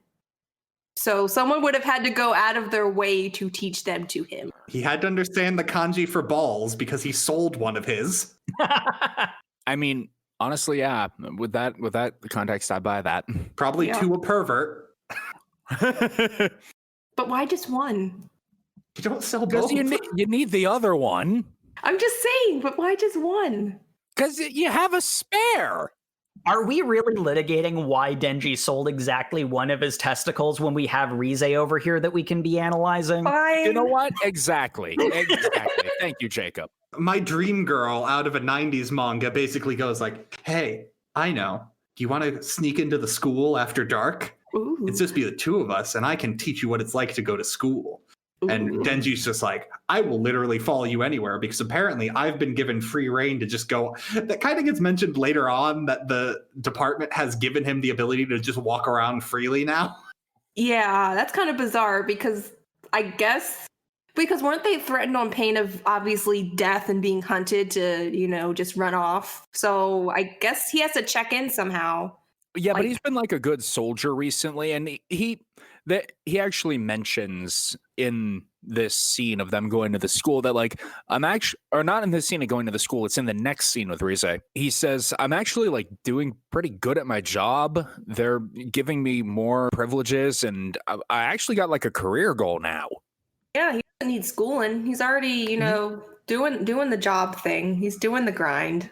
But I do love the moment when they get into the school that Rize points out, I still think your situation is kind of screwed up. And he's like, I mean, I get 3 meals a day and a bed. That's all I need. And she's like, that's the bare minimum in Japan. Yeah, but they have a really cute after like breaking into the school at night date, like manic pixie dream girl energy all over this place. Like she hosts like a lesson where she's like, what does this say in English? And he's like, I have no idea. It says big ass. He's like, big ass. Oh my gosh. I just want to see like Denji just running around the town just screaming random English. Oh, English. crude English. We do have, however, a looming threat because we had a cutaway where a man with like a weird scar down the middle of his face was talking with the Typhoon Devil. And he's like, all right, I got to get Chainsaw's heart. I think I'm just going to pull a trick I did back in the day where I found a devil hunter's wife and kid and skinned them and then showed him the skin and he gave up. Yeah, I think I'm going to try that one again. That's a good idea. I love the juxtaposition of this scene of like, yeah, I'll find the thing they care about most and destroy it in front of them. And then we cut immediately to a panel of Reze going like, hey, let's go skinny dipping. Yeah. She asks Denji a question and he's like, this is overloading my brain. I'm overheating here. And she's like, well, we got a pool. We could cool off there. Yeah. And then she starts stripping and well, hey, what is she gonna do? Get her clothes wet? Like you're gonna drown, right? You need to take everything off. I love every bit of Denji's thought process here because he sees this girl stripping in front of him. It's like, those are the first boobs I've seen. First nipples, bottoms too. There is a moment that I absolutely adore. And she's like, come on, Denji, I'll teach you how to swim. Just get in the water. And he's like, I don't see why I'd ever need to learn how to swim. And she takes off her shirt and it's just her bra-clad boobs there. And that is just it for one panel. Next panel, Denji, I'm starting to see the appeal. He is a simple man who is easily motivated. It's not... I'm saying that's the trend throughout this entire series. He's a simple guy. And I love it. Denji's date's going pretty well. It's going pretty well. She's naked. He's well. He also has another great moment where he thinks, if I get naked, then I'm betraying Makima. Stay strong, Denji. Don't do it. And then the next panel, him naked in the same pose. Damn it. Yeah. My mind's telling me yes, but my body. My body. Wait, hold on. Mind's telling me no. But my body. It's absolutely spectacular. It's a great great moment.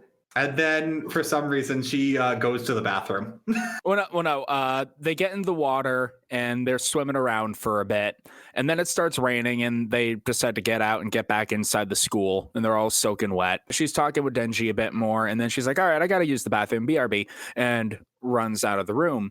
And that's when Scarface Typhoon Man shows up and he's like, I just need like your lips and an eyeball, maybe that'll lure Chainsaw out. Come here, I got my knife. Come here. At which point she does something that's totally not suspicious at all. She doesn't run towards Denji. She runs towards the roof where there are no witnesses. Mm-hmm. And then once she's alone on the roof with him, she breaks out the ARB Russian combat techniques. She mastered the basics of CQC, gets this guy in an immediate chokehold, drops to the ground, is choking him to death, and starts singing in Russian. For a lot of panels. Yeah, it's very long. And I'm just sitting there like, oh, what a shock. She turned out to be evil all along. I didn't see that coming. I'm feeling very attacked here, Jacob. I don't appreciate it. She was pouring it on too strong. Sam, life lesson. If they're pouring it on too strong, something's up. Sam, Jay, you know I haven't learned this lesson. Sam, I don't think you should listen to Jay and Jacob when it comes to not being able to trust people. They're not teaching you a good lesson. You both know me in real life. You have implicitly know I do not learn this lesson. I'm just saying. How many Russian spies do you end up dating, Sam? More than you'd think. We keep on getting the same results. You need to try something different. That's about Sam's love life and more about Denji's, because we learned There's that a lot of overlap here, though.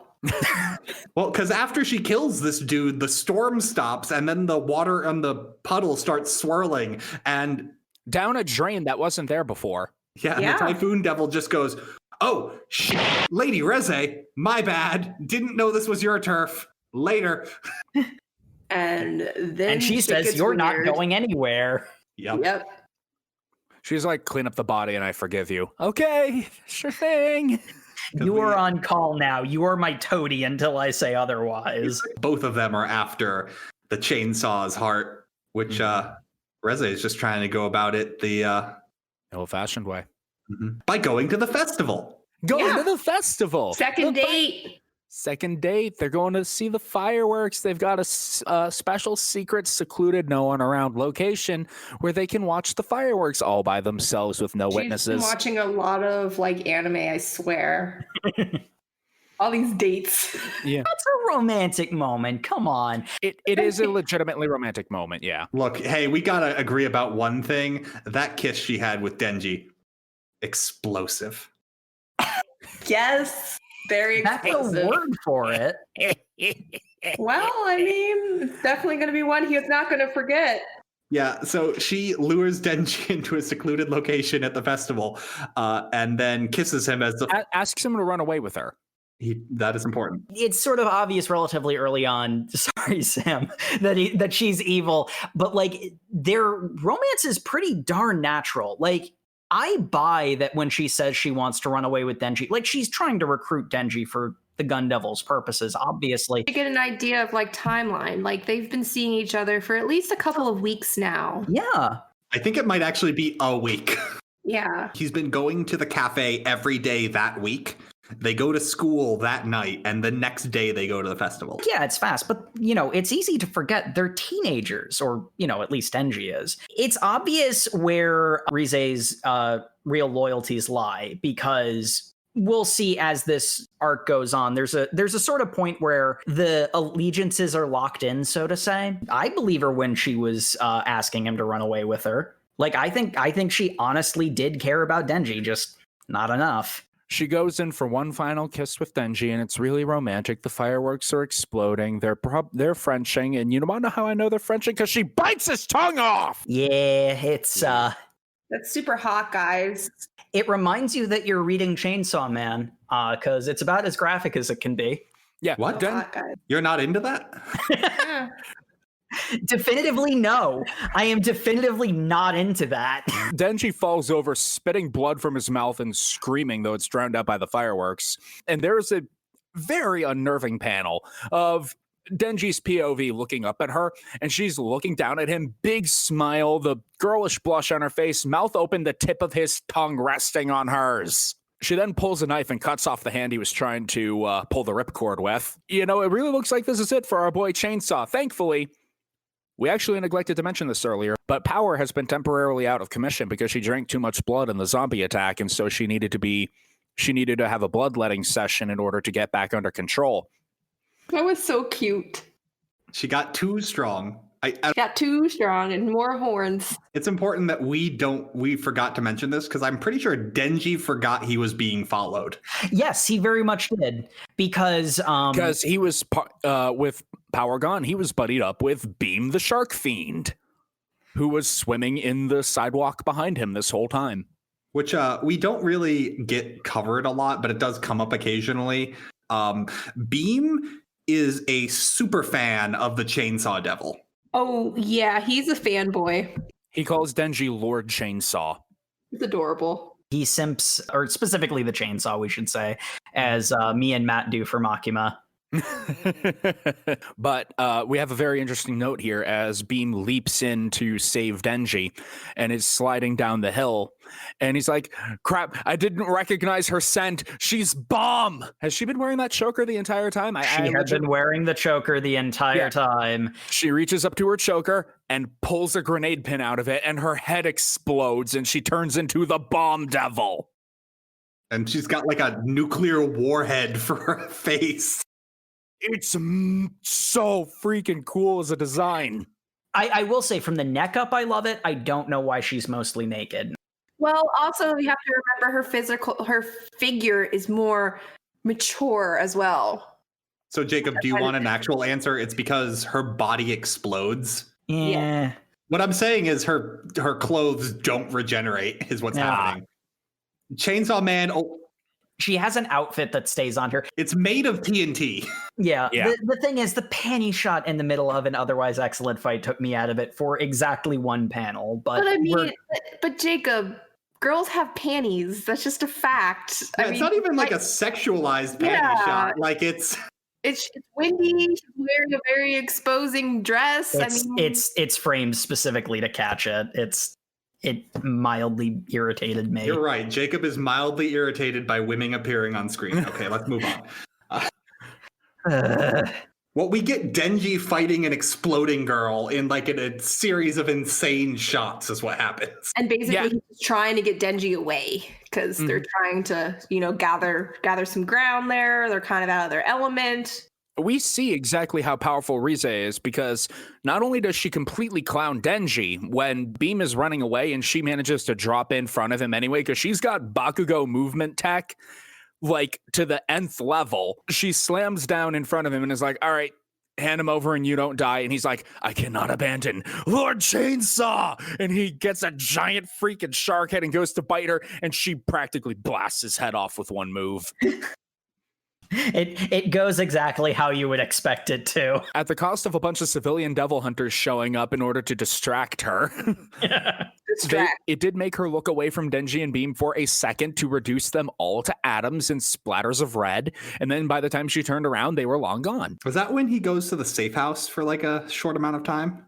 He goes to Division 2, their headquarters, where Aki conveniently was. Because he had previously been in Division 2 and then transferred to Special Division 4.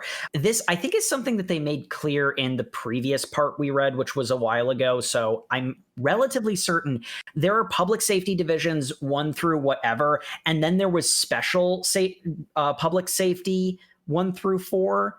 And it's special public safety that like got attacked in the Yakuza incident and all got folded into one division. So Aki is basically going back to the as normie as devil hunters get normies for a training session with those guys. Yeah, with his old buddies. We get like a great little panel of a guy saying like, yeah, Aki, in about 6 years, I'll be a division head. You should be on my team. And Aki's just like, you got it, bro.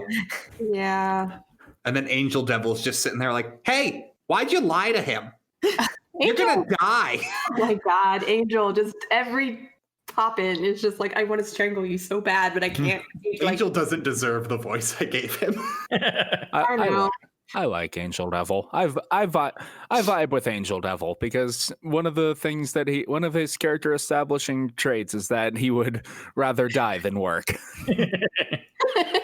And to be fair, the moments where he's like questioning why Aki is humoring someone even though he knows that's actually a pretty good character moment for Angel, because that is kind of the turning point of his character, because he doesn't understand why is anyone trying? This world sucks. We should all just die and be done with it. Yeah, Jacob, I'm a little concerned how your response to most universes is if it's not going good, just pull the escape cord. Like, you've done this before where it's like, well, everything's not perfect. I hope everyone dies. When did I do that before? I've heard you say the same statement before. Maybe it was for Chainsaw Man, actually. It's a level of darkness that is unpleasant to me, is what my issue with Chainsaw Man had been. That's sort of Angel Devil's perspective. This world is not worth, working for. But Aki's connection with these people, like it doesn't change Angel Devil's mind entirely by any means, but seeing people work at it in spite of how bad it is, it starts the change. But this moment is very quickly collapsed as Beam, bleeding from multiple wounds and charred, crawls in with Denji, who is equally screwed up, and is like, Denji's been out of commission this whole time. Bad, very bad lady following us, very bad, bomb devil coming. I love how we get like the few panels of Reze in her human form trying to be like, hey guys, how's it going? And none of them fall for it. It's amazing. No, she's like, oh no, a devil's chasing me. Please come save me. You look pretty chill for a devil chasing you. I think the implication is supposed to be she's pretty convincing. It's just the Division 2 is just like, no, that's probably a devil. One of them even goes, if a devil's chasing you, why are you smiling like that? Yeah. I think it's that the tone of voice is very convincing, but they can see from her body language. But she's like, oh, well, that didn't work. Plan B, kill them all. And she, transforms back into bomb devil form and hurls her head into the open door, and it explodes. It goes off like a package of C4. Yeah, her head is a grenade. It's actually kind of a cool moment because two of them use, I don't know if there's a moss devil, but two of them use a power to grow moss in her body to like rot her organs. Was it moss or was it mold? It's mold. Was it mold? Okay. People are afraid of mold, so that makes sense. That's fair. You can regenerate from that, but it doesn't get rid of the mold that is still in your body, that is still repeatedly eating your organs away, which is a pretty clever way of, Dealing with a devil, yeah, mitigating regeneration powers. At which point she takes off her head because she just takes it off like a grenade and chucks it. There wasn't any mold in there. And they specifically say, can you grow mold in her brain when she takes the head off? And it's like, no. And she hurls the head, which explodes like a grenade, taking out the guys with the mold devil contract. Yeah. And, I got to say, we talk about Division 2 getting annihilated really quickly. They get annihilated quickly, but they hold up pretty well for how powerful Rize is. They actually do a very respectable job of holding their own. They get completely annihilated, but they do a good job of holding the line. Long enough for Aki, Angel, Beam, and Denji to all get in a car and start driving away. And Aki's like, taking command of the situation. Okay, Angel, you need to feed him some of your blood so he can regenerate and get back up. I'm going to try to radio for support. And he's driving down the highway, Rize chasing them with explosions through the air. Very Vegeta versus Android 18. He can only get dubstep or like heavy metal, some sort of loud music on the radio. And that's when Denji wakes up. It's my theme song playing. I love it so much. In my eagerness to get to that moment, I have skipped over something very important. Another reason they were able to get so far away in the car is because Violence Fiend showed back up. Isn't it during the car chase? I think that's during the car chase. He does kind of jump out of nowhere. Yeah. He like jumps out of nowhere with a hiya! Kicking Rize around. Then he goes for his super powerful ultimate attack, which swells his legs up to like 30 times the size of muscle, and she just barely flinches as she blocks it. It's a really cool moment because like, oh crap, this guy is actually threatening. I need to take him seriously. Whereas he's like, well, I'm gonna run now. Bye. Time for a tactical retreat. Kobeni, she's really strong. Leave. And Kobeni has like fallen to the ground and is like, I'm sorry. I'll quit. And thus the chase resumes. But Denji is now up and ready to go and barely has enough blood to be operating. But screw it. That ain't going to stop him. And he has a moment I very vibed with. He thinks, you know what I realized? Every woman I've met has tried to kill me. So screw you. I'm going to kick your ass. The one thing that I noted, there is one woman who hadn't tried to kill him because when he first met Makima, someone else was going to kill him. She spared him. She doesn't appear in the little collage vision in his brain, yeah. Actually, I think she does. That's sort of the reason why I noticed it, because like Denji hasn't really made that connection. If he goes on a rampage as a devil, if he doesn't do what public safety says, then as a matter of him being a rampaging fiend, they'd have to kill him. Makima is in a sense holding under a threat of death, but like, not in a sense, she's actively threatened to kill him. But she's also saying, do this job and we'll pay you in the things that you've always wanted. It's not the same as Power, who, just straight up tries to kill Denji on occasion because it's Power. She's awful. It's not all these other devils and devil hunters who have actively tried to kill him. The interaction that like he's thinking about, he fell unconscious into her arms, and that was a moment of a person sparing him, not threatening him. Poor Denji, that the best he can hope for is not actively trying to kill him on List of Women. Just threatening to do so if you don't do exactly what she wants. Because she has no need for disobedient dogs. Direct quote from Makima. Yep. But he engages Rize, and it is a... Really? Wow, they move so fast, those young kids. It's only been a week. In battle, he engages her in battle in Mortal Kombat. Oh, she even had a ring. Oh, because she's a grenade. Yeah, because she's a grenade. I get it. That's good. She is kind of styling on him, blasting him up into the sky and then slamming him down into the ground. It's pretty brutal, and it's not going at all well for Denji. And the only thing that saves him, as he is once again reduced to basically a torso of charcoal meat and his head, as she is going to defeat him, is Aki pretending to be among the dead in the rubble. He stands up, lops one of her arms off with his sword. Then Violence runs in and kicks her, and she quickly regenerates the arm. But she's like, whoa, I'm like anemic here, and now it's 2-on-1. Don't you think this is a little unfair? Shouldn't you give me a handicap? And Violence says, she does have a bit of a point. What do you think? Aki. No. Well, you heard the boss man. Sorry. Good job, Aki. Don't be a shonen protagonist. It will get you killed. And that was the moment that just secured Violence Fiend as my favorite character. It's actually not 2-on-1. It's 2-on-2. Typhoon Devil is here. And he's freaking huge. He's a typhoon. Yeah, typhoons are big. I mean, Whole ass typhoon just appears, tearing down more of the city. This is in the middle of Tokyo. Except the center is like a baby doll head with blades coming out. It's very disturbing. And I'm pretty sure that like the swirling winds are actually intestines. I'm not really sure. But either way, it is sufficiently disgusting and currently destroying Tokyo. Because they are in the middle of the city. They are in the urban center. And, it's a lot. Angel Devil finds a dying woman, takes her over and pours her blood into Denji's mouth in order to revive him. And he's like, all right, I'm getting back in there. I'm going to fight her again. Dude, no. You need to like actually think and use your powers.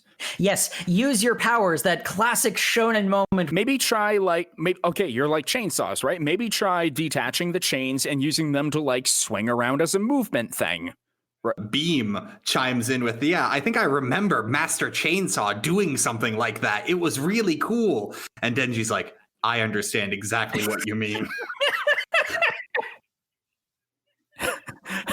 And he does indeed detach his chains, not to start Spider-Manning around, but to turn them into reins that he puts in Beam's mouth after he turns into Big Shark form. And it's Denji in Chainsaw Man form riding on the giant multi-eyed shark. Beautiful. So great. Battle. Beam is such a good sport about this because he does not want to be here right now, but he is so loyal to Lord Chainsaw. I will accept this. Well, first of all, he's like, not what I meant, not what I meant, not what I meant. Crap. And then Denji's like, let's go, let's get in there. And he's like, all right, Lord Chainsaw, let's do it. Hi-ho, Beam, away. And then we get 3 amazing panels of Denji Chainsaw Man riding a shark into a hurricane to fight a bomb woman. Let's note that it is a Sharknado. It is a Sharknado. It's a shark. That is the title of the chapter. Oh my God, is it? I didn't notice. I wasn't reading It the is. chapter titles. Oh, that's amazing. That's amazing. If you don't think the mangaka is doing these outrageous scenes on purpose, that should be all the proof you need. I need to start reading the chapter titles. And while all of this madness is happening, there are high winds going down, and Aki and Angel Devil are just trying to get to cover. They get behind a telephone pole, and Aki's like, you need to hold on or you're going to get blown away. I don't know. I kind of wanted to die anyway. Look, dude, seriously, just stop trying to get a grip on me. You'll eventually touch my skin instead of my clothes, and then you'll get your lifespan sucked away. Just let me go. I've wanted to die since I was born. And God. Angel Devil is getting blown away, and Aki is unwilling to let another buddy die in front of him. He is that guy. He lunges forward, grabs Angel Devil by the ankle, yanks him back into the cover. He grabs him by the hand. Yeah, he grabbed him by the hand. That's why it's important. Oh, grabbed him by the hand, yeah. That's why. Like Aki knows that this is going to shorten his lifespan. He doesn't care. The only thing he cares about is, do I have enough life to kill the gun devil? He actually asks, how much did that cost me? And remember, this is like a couple of seconds of skin-to-skin contact. And Angel Devil's like, yeah, that cost you about 2 months. That's acceptable. Yep. Mm-hmm. Actually show how powerful Angel Devil is with that lifespan sucking power. Yeah, they mentioned that. Angel Devil is one of the most powerful, at least in Section 4, not necessarily one of the most powerful devils generally. But he's just so lazy. Yeah. Well, that's why Section 4 could capture. The thing is, all the devils Section 4 has captured are ones who just kind of want to be there anyway. They're in jail cells, but they're there voluntarily because they can't really stop them. And that's the thing about power. Power is on what she sees as the winning side. You know, they all have whatever motivations. Because it's like, the thing about Angel Devil is he doesn't actually hold any ill will towards people. No, he doesn't see the point of their actions, really. He would rather people die suffering Yes, that was the creepy moment, like just I'm a devil more so than an angel. an angel. There's a moment where he and Aki are out on a hunt before, all this kaiju battle is happening. And they come across a devil hunter who got severely beaten up by the devil that they were fighting. He was eaten by something. He was eaten by the hog devil, yes. He's like, please kill me. And Aki turns to Angel Devil and he's like, can you kill him painlessly? And he's like, no, my power doesn't do that. I'm devil first, angel second. And Aki's like, all right, guess it's up to me then. Stab in the head. I think maybe what led me astray is that I think Makima says specifically that he doesn't have any ill will towards humans. He doesn't have ill will because ill will requires effort. Yeah. Beam and Denji managed to defeat the Typhoon Devil with relative ease, decapitating him with the chainsaws. It's pretty amazing to look at. I forget what happens to Beam, but it gets down to just Denji and Riza. He can't swim through open air. So like they're fighting against the sides of buildings and they're getting closer and closer to the shore where eventually they run out of skyscrapers for Beam to swim sideways through. And there's another amazing panel of Denji riding a shark at Rize, as they're sailing through the air. They end up landing on a shorter building and Beam just like tumbles off to the side. Beam's been taking hits this entire time and he's just done. Beam's also pretty weak. It's just the two of them on the roof. Denji's like, you say that you were faking this whole being in love with me thing. And he's like, I think you're lying about that. You taught me how to swim. She's like, what? No, that's not how that works. Either way, I'm still stronger than you. I'm going to beat you right here. And he's like, yeah, I'm sure you think that, don't you? And she blows off his arm as if to say, yes, I do believe that, but the chains of the chainsaw are still there. And he manages to get in close because Denji has learned one thing, and that is to always trade pain for victory. And he wraps the two of them up in the chains of the chainsaw. And he says, how much can you explode when you're wet? And throws them both in the ocean. Oh my God. Yeah, he does just that. So Denji gets her wet, and she can't explode. And she can't explode anymore. Yeah. And they sink deep into the water and both drown. And then the series is over. Good job, guys. We finished. Yeah, no, Beam fishes them both out of the water. Because he's a shark. Because he is a shark. So he gets them out of the water and they both wake up because regenerative fiend powers the next morning. Again, just securing why I like Denji so much. Despite everything that happened, he still honestly thinks that there is some humanity and goodness in Riza and like a connection between the two of them. And he wants to at least have the opportunity to let that continue. And she's like, no, that's not going to happen. And she walks away. And he's like, I'll be waiting for you at the cafe at noon. Yeah, and that's sort of the moment that I was talking about before where loyalties get locked in. Because if Rize really cared about Denji, she could join public safety. Mm-hmm. Even if she wasn't going back to the Gun Devil, I think that there was regret in her walking away and that she actually did care about Denji, but just she didn't care about him enough. I mean, hold on, she definitely does care about Denji. She cares about Denji, but not enough to make the sacrifice of going against the Gun Devil. Mm-hmm. Of course not. Well, more so make the sacrifice of joining public security because Denji offers to run away with her. Yeah. He packs up his stuff from the apartment and goes to the place to meet her at the cafe. Or after Beam reveals the bit of information he has on her. Kishibe. Oh yeah, you're right. He does have a little meeting with Makima, doesn't he? No, not with Makima, with a random police officer, I think. I thought it was Beam. Apparently Beam wouldn't know. Are you talking about where Reze came from? No, but Beam mentions that he knows that she's the partner of the Gun Devil. Oh, yeah. Right. Anymore. More importantly, the Bomb Devil is the partner of the Gun Devil, not Reze is the partner of the... Yes. Yeah. Sorry. Yeah. Beam knows this, and public safety is like, wait, how do you know that? And he says, I can't say. Miss Makima told me not to say. Because the important thing about Beam is he only ever refers to fiends by their devil. He never refers to them by their human part. He does not care about that. I did not notice that. That's totally true. Oh, that is a good point. That's what he only calls Denji Chainsaw Devil. Lord Chainsaw. Yeah, he only ever calls him Lord Chainsaw. Mhm. Yeah, that's a good point. And he only ever calls Rise Bomb. Bomb.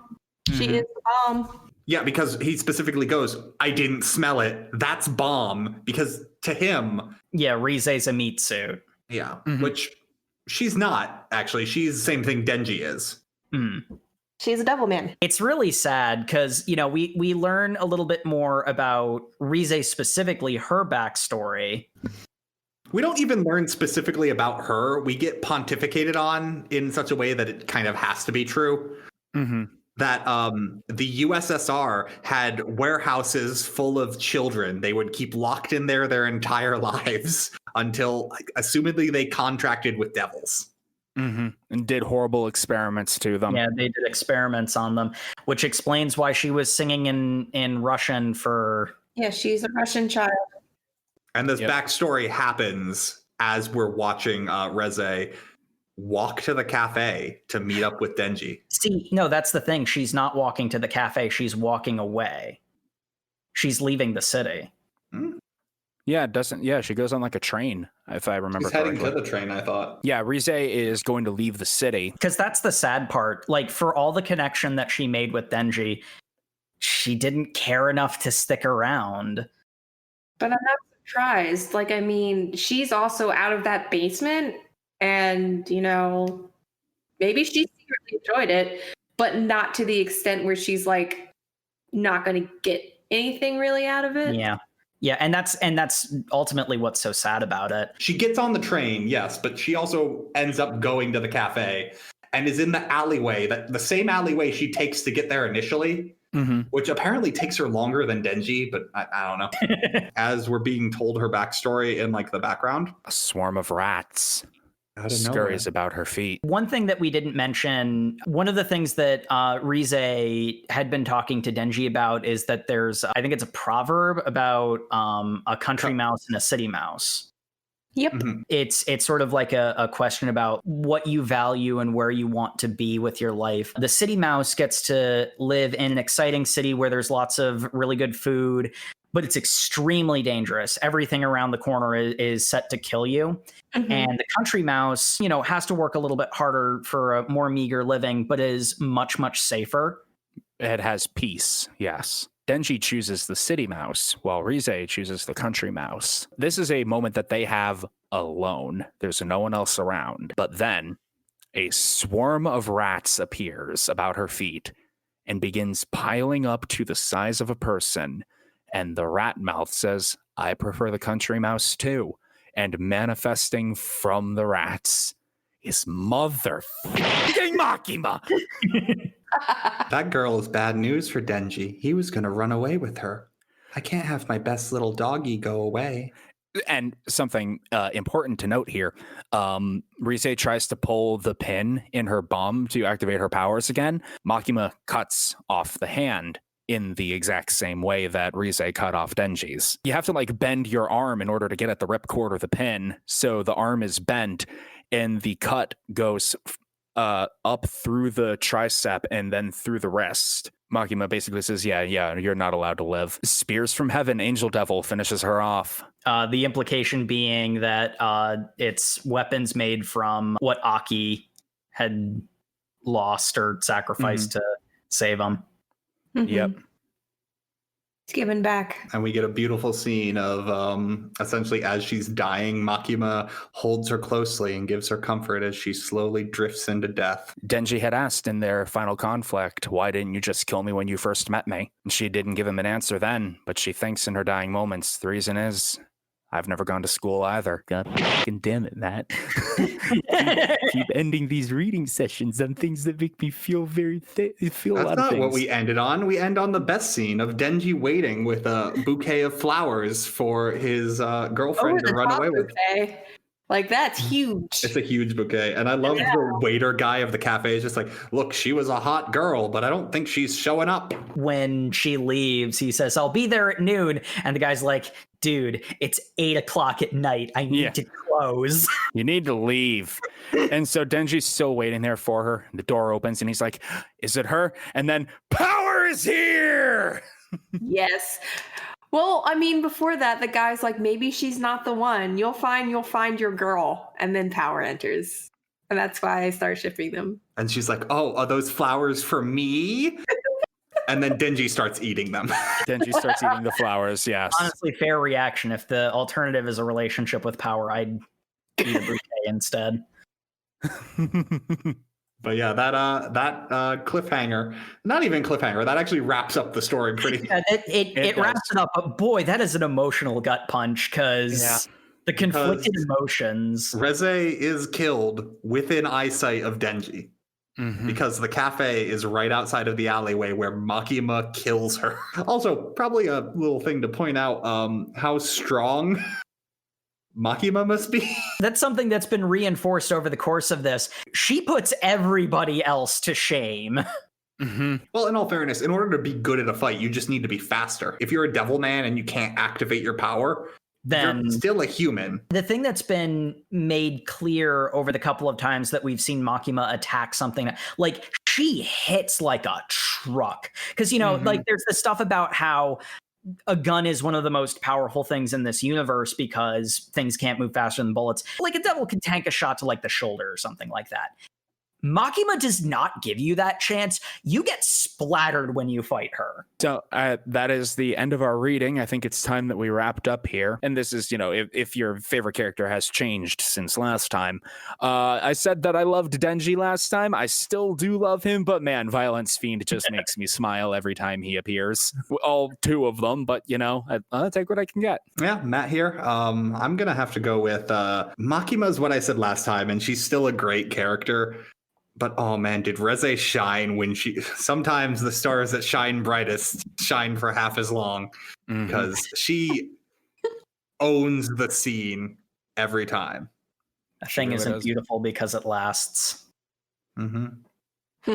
Also, Himeno had possibly her best moment in the entire thing in the early parts of this, so I would feel remiss if I didn't pop her. She has a beautiful fight. Yes. Jacob, do you actually have a favorite character now?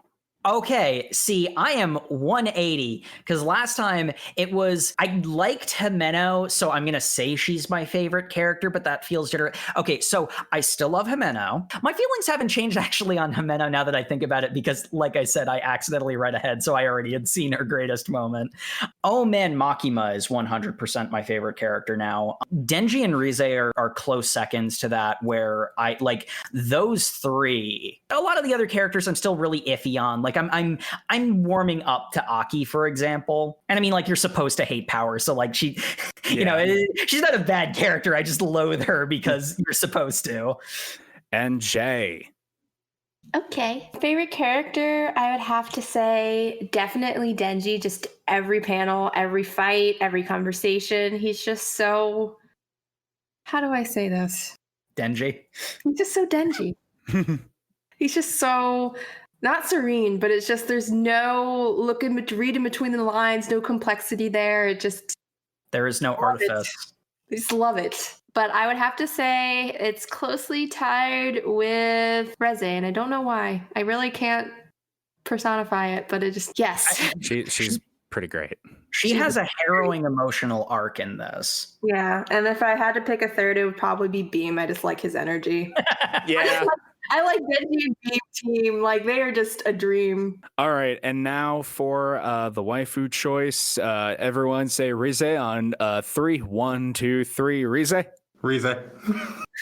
See, here's the thing. You know how I said I like Makima so much? I don't want to be anywhere near any of these people. They all terrify me. I'll give an honorary mention to Kobene because I think she's wrapped around, at this point, she had wrapped around for me to just her gimmick being cute. And I really love her constantly stressed out face in every panel she's in. So she's got that little cute hair clip and it's just, oh, please, no. So I'm kind of in the middle. I want to say Reze, But you've got to dedicate yourself to the Makima Simp Squad. I understand. no, We have T-shirts. no, They're of Makima. no. I have to have, since we're discussing waifus, have to give the honorary waifu of the Angel Devilman. I have to. He deserves special mention because just how like defeatist he is about everything. He also does get listed in Denji's lingerie Yes. fantasy. Harem. Why I have to mention him? He's just The bonus chapter of all of his options for partners. Mhm. yeah. Yeah, full color, beautifully drawn lingerie model shots of all of Denji's potential partners, which includes Angel Devil. Yeah, so that's my honorary mention, but Reze. Yeah. I will say, if you twisted my arm and made me pick one, I'm gonna say I would pick Makima, because as much as I don't She trust would her, twist your arm for you. It's fine.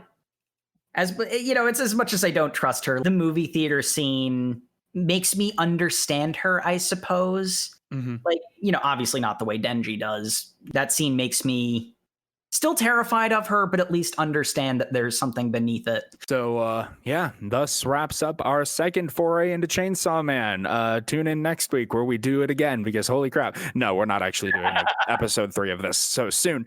But thank you for everybody for tuning into the OverMangaCast. Make sure to subscribe to the show. Give us a download whenever you see a new episode pop up on Thursdays. And of course, leave us a review. I would appreciate if on Podchaser you did leave a review or any place you left a review. Indeed, even on our Twitter at OverMangaCast, where you can see all of our premier quality posts of the thing we are reading. And next week, Jacob, what the hell is this? We're in for something special next week. We're in for Scoob and Shag, a series that I cannot describe in a single sentence because, well, you'll see. Well, I subjected you to my weird webcomic, so I suppose it's only right. Good night, everybody. Well, hold on. Tell them what they need to read first. Pages 1 to 75. No, read the whole thing. Pages. Yeah, it's Webtoon. Right. This is going to be a unique experience, folks. It won't take long, but, do it. Good night, everybody. Good night. Good night.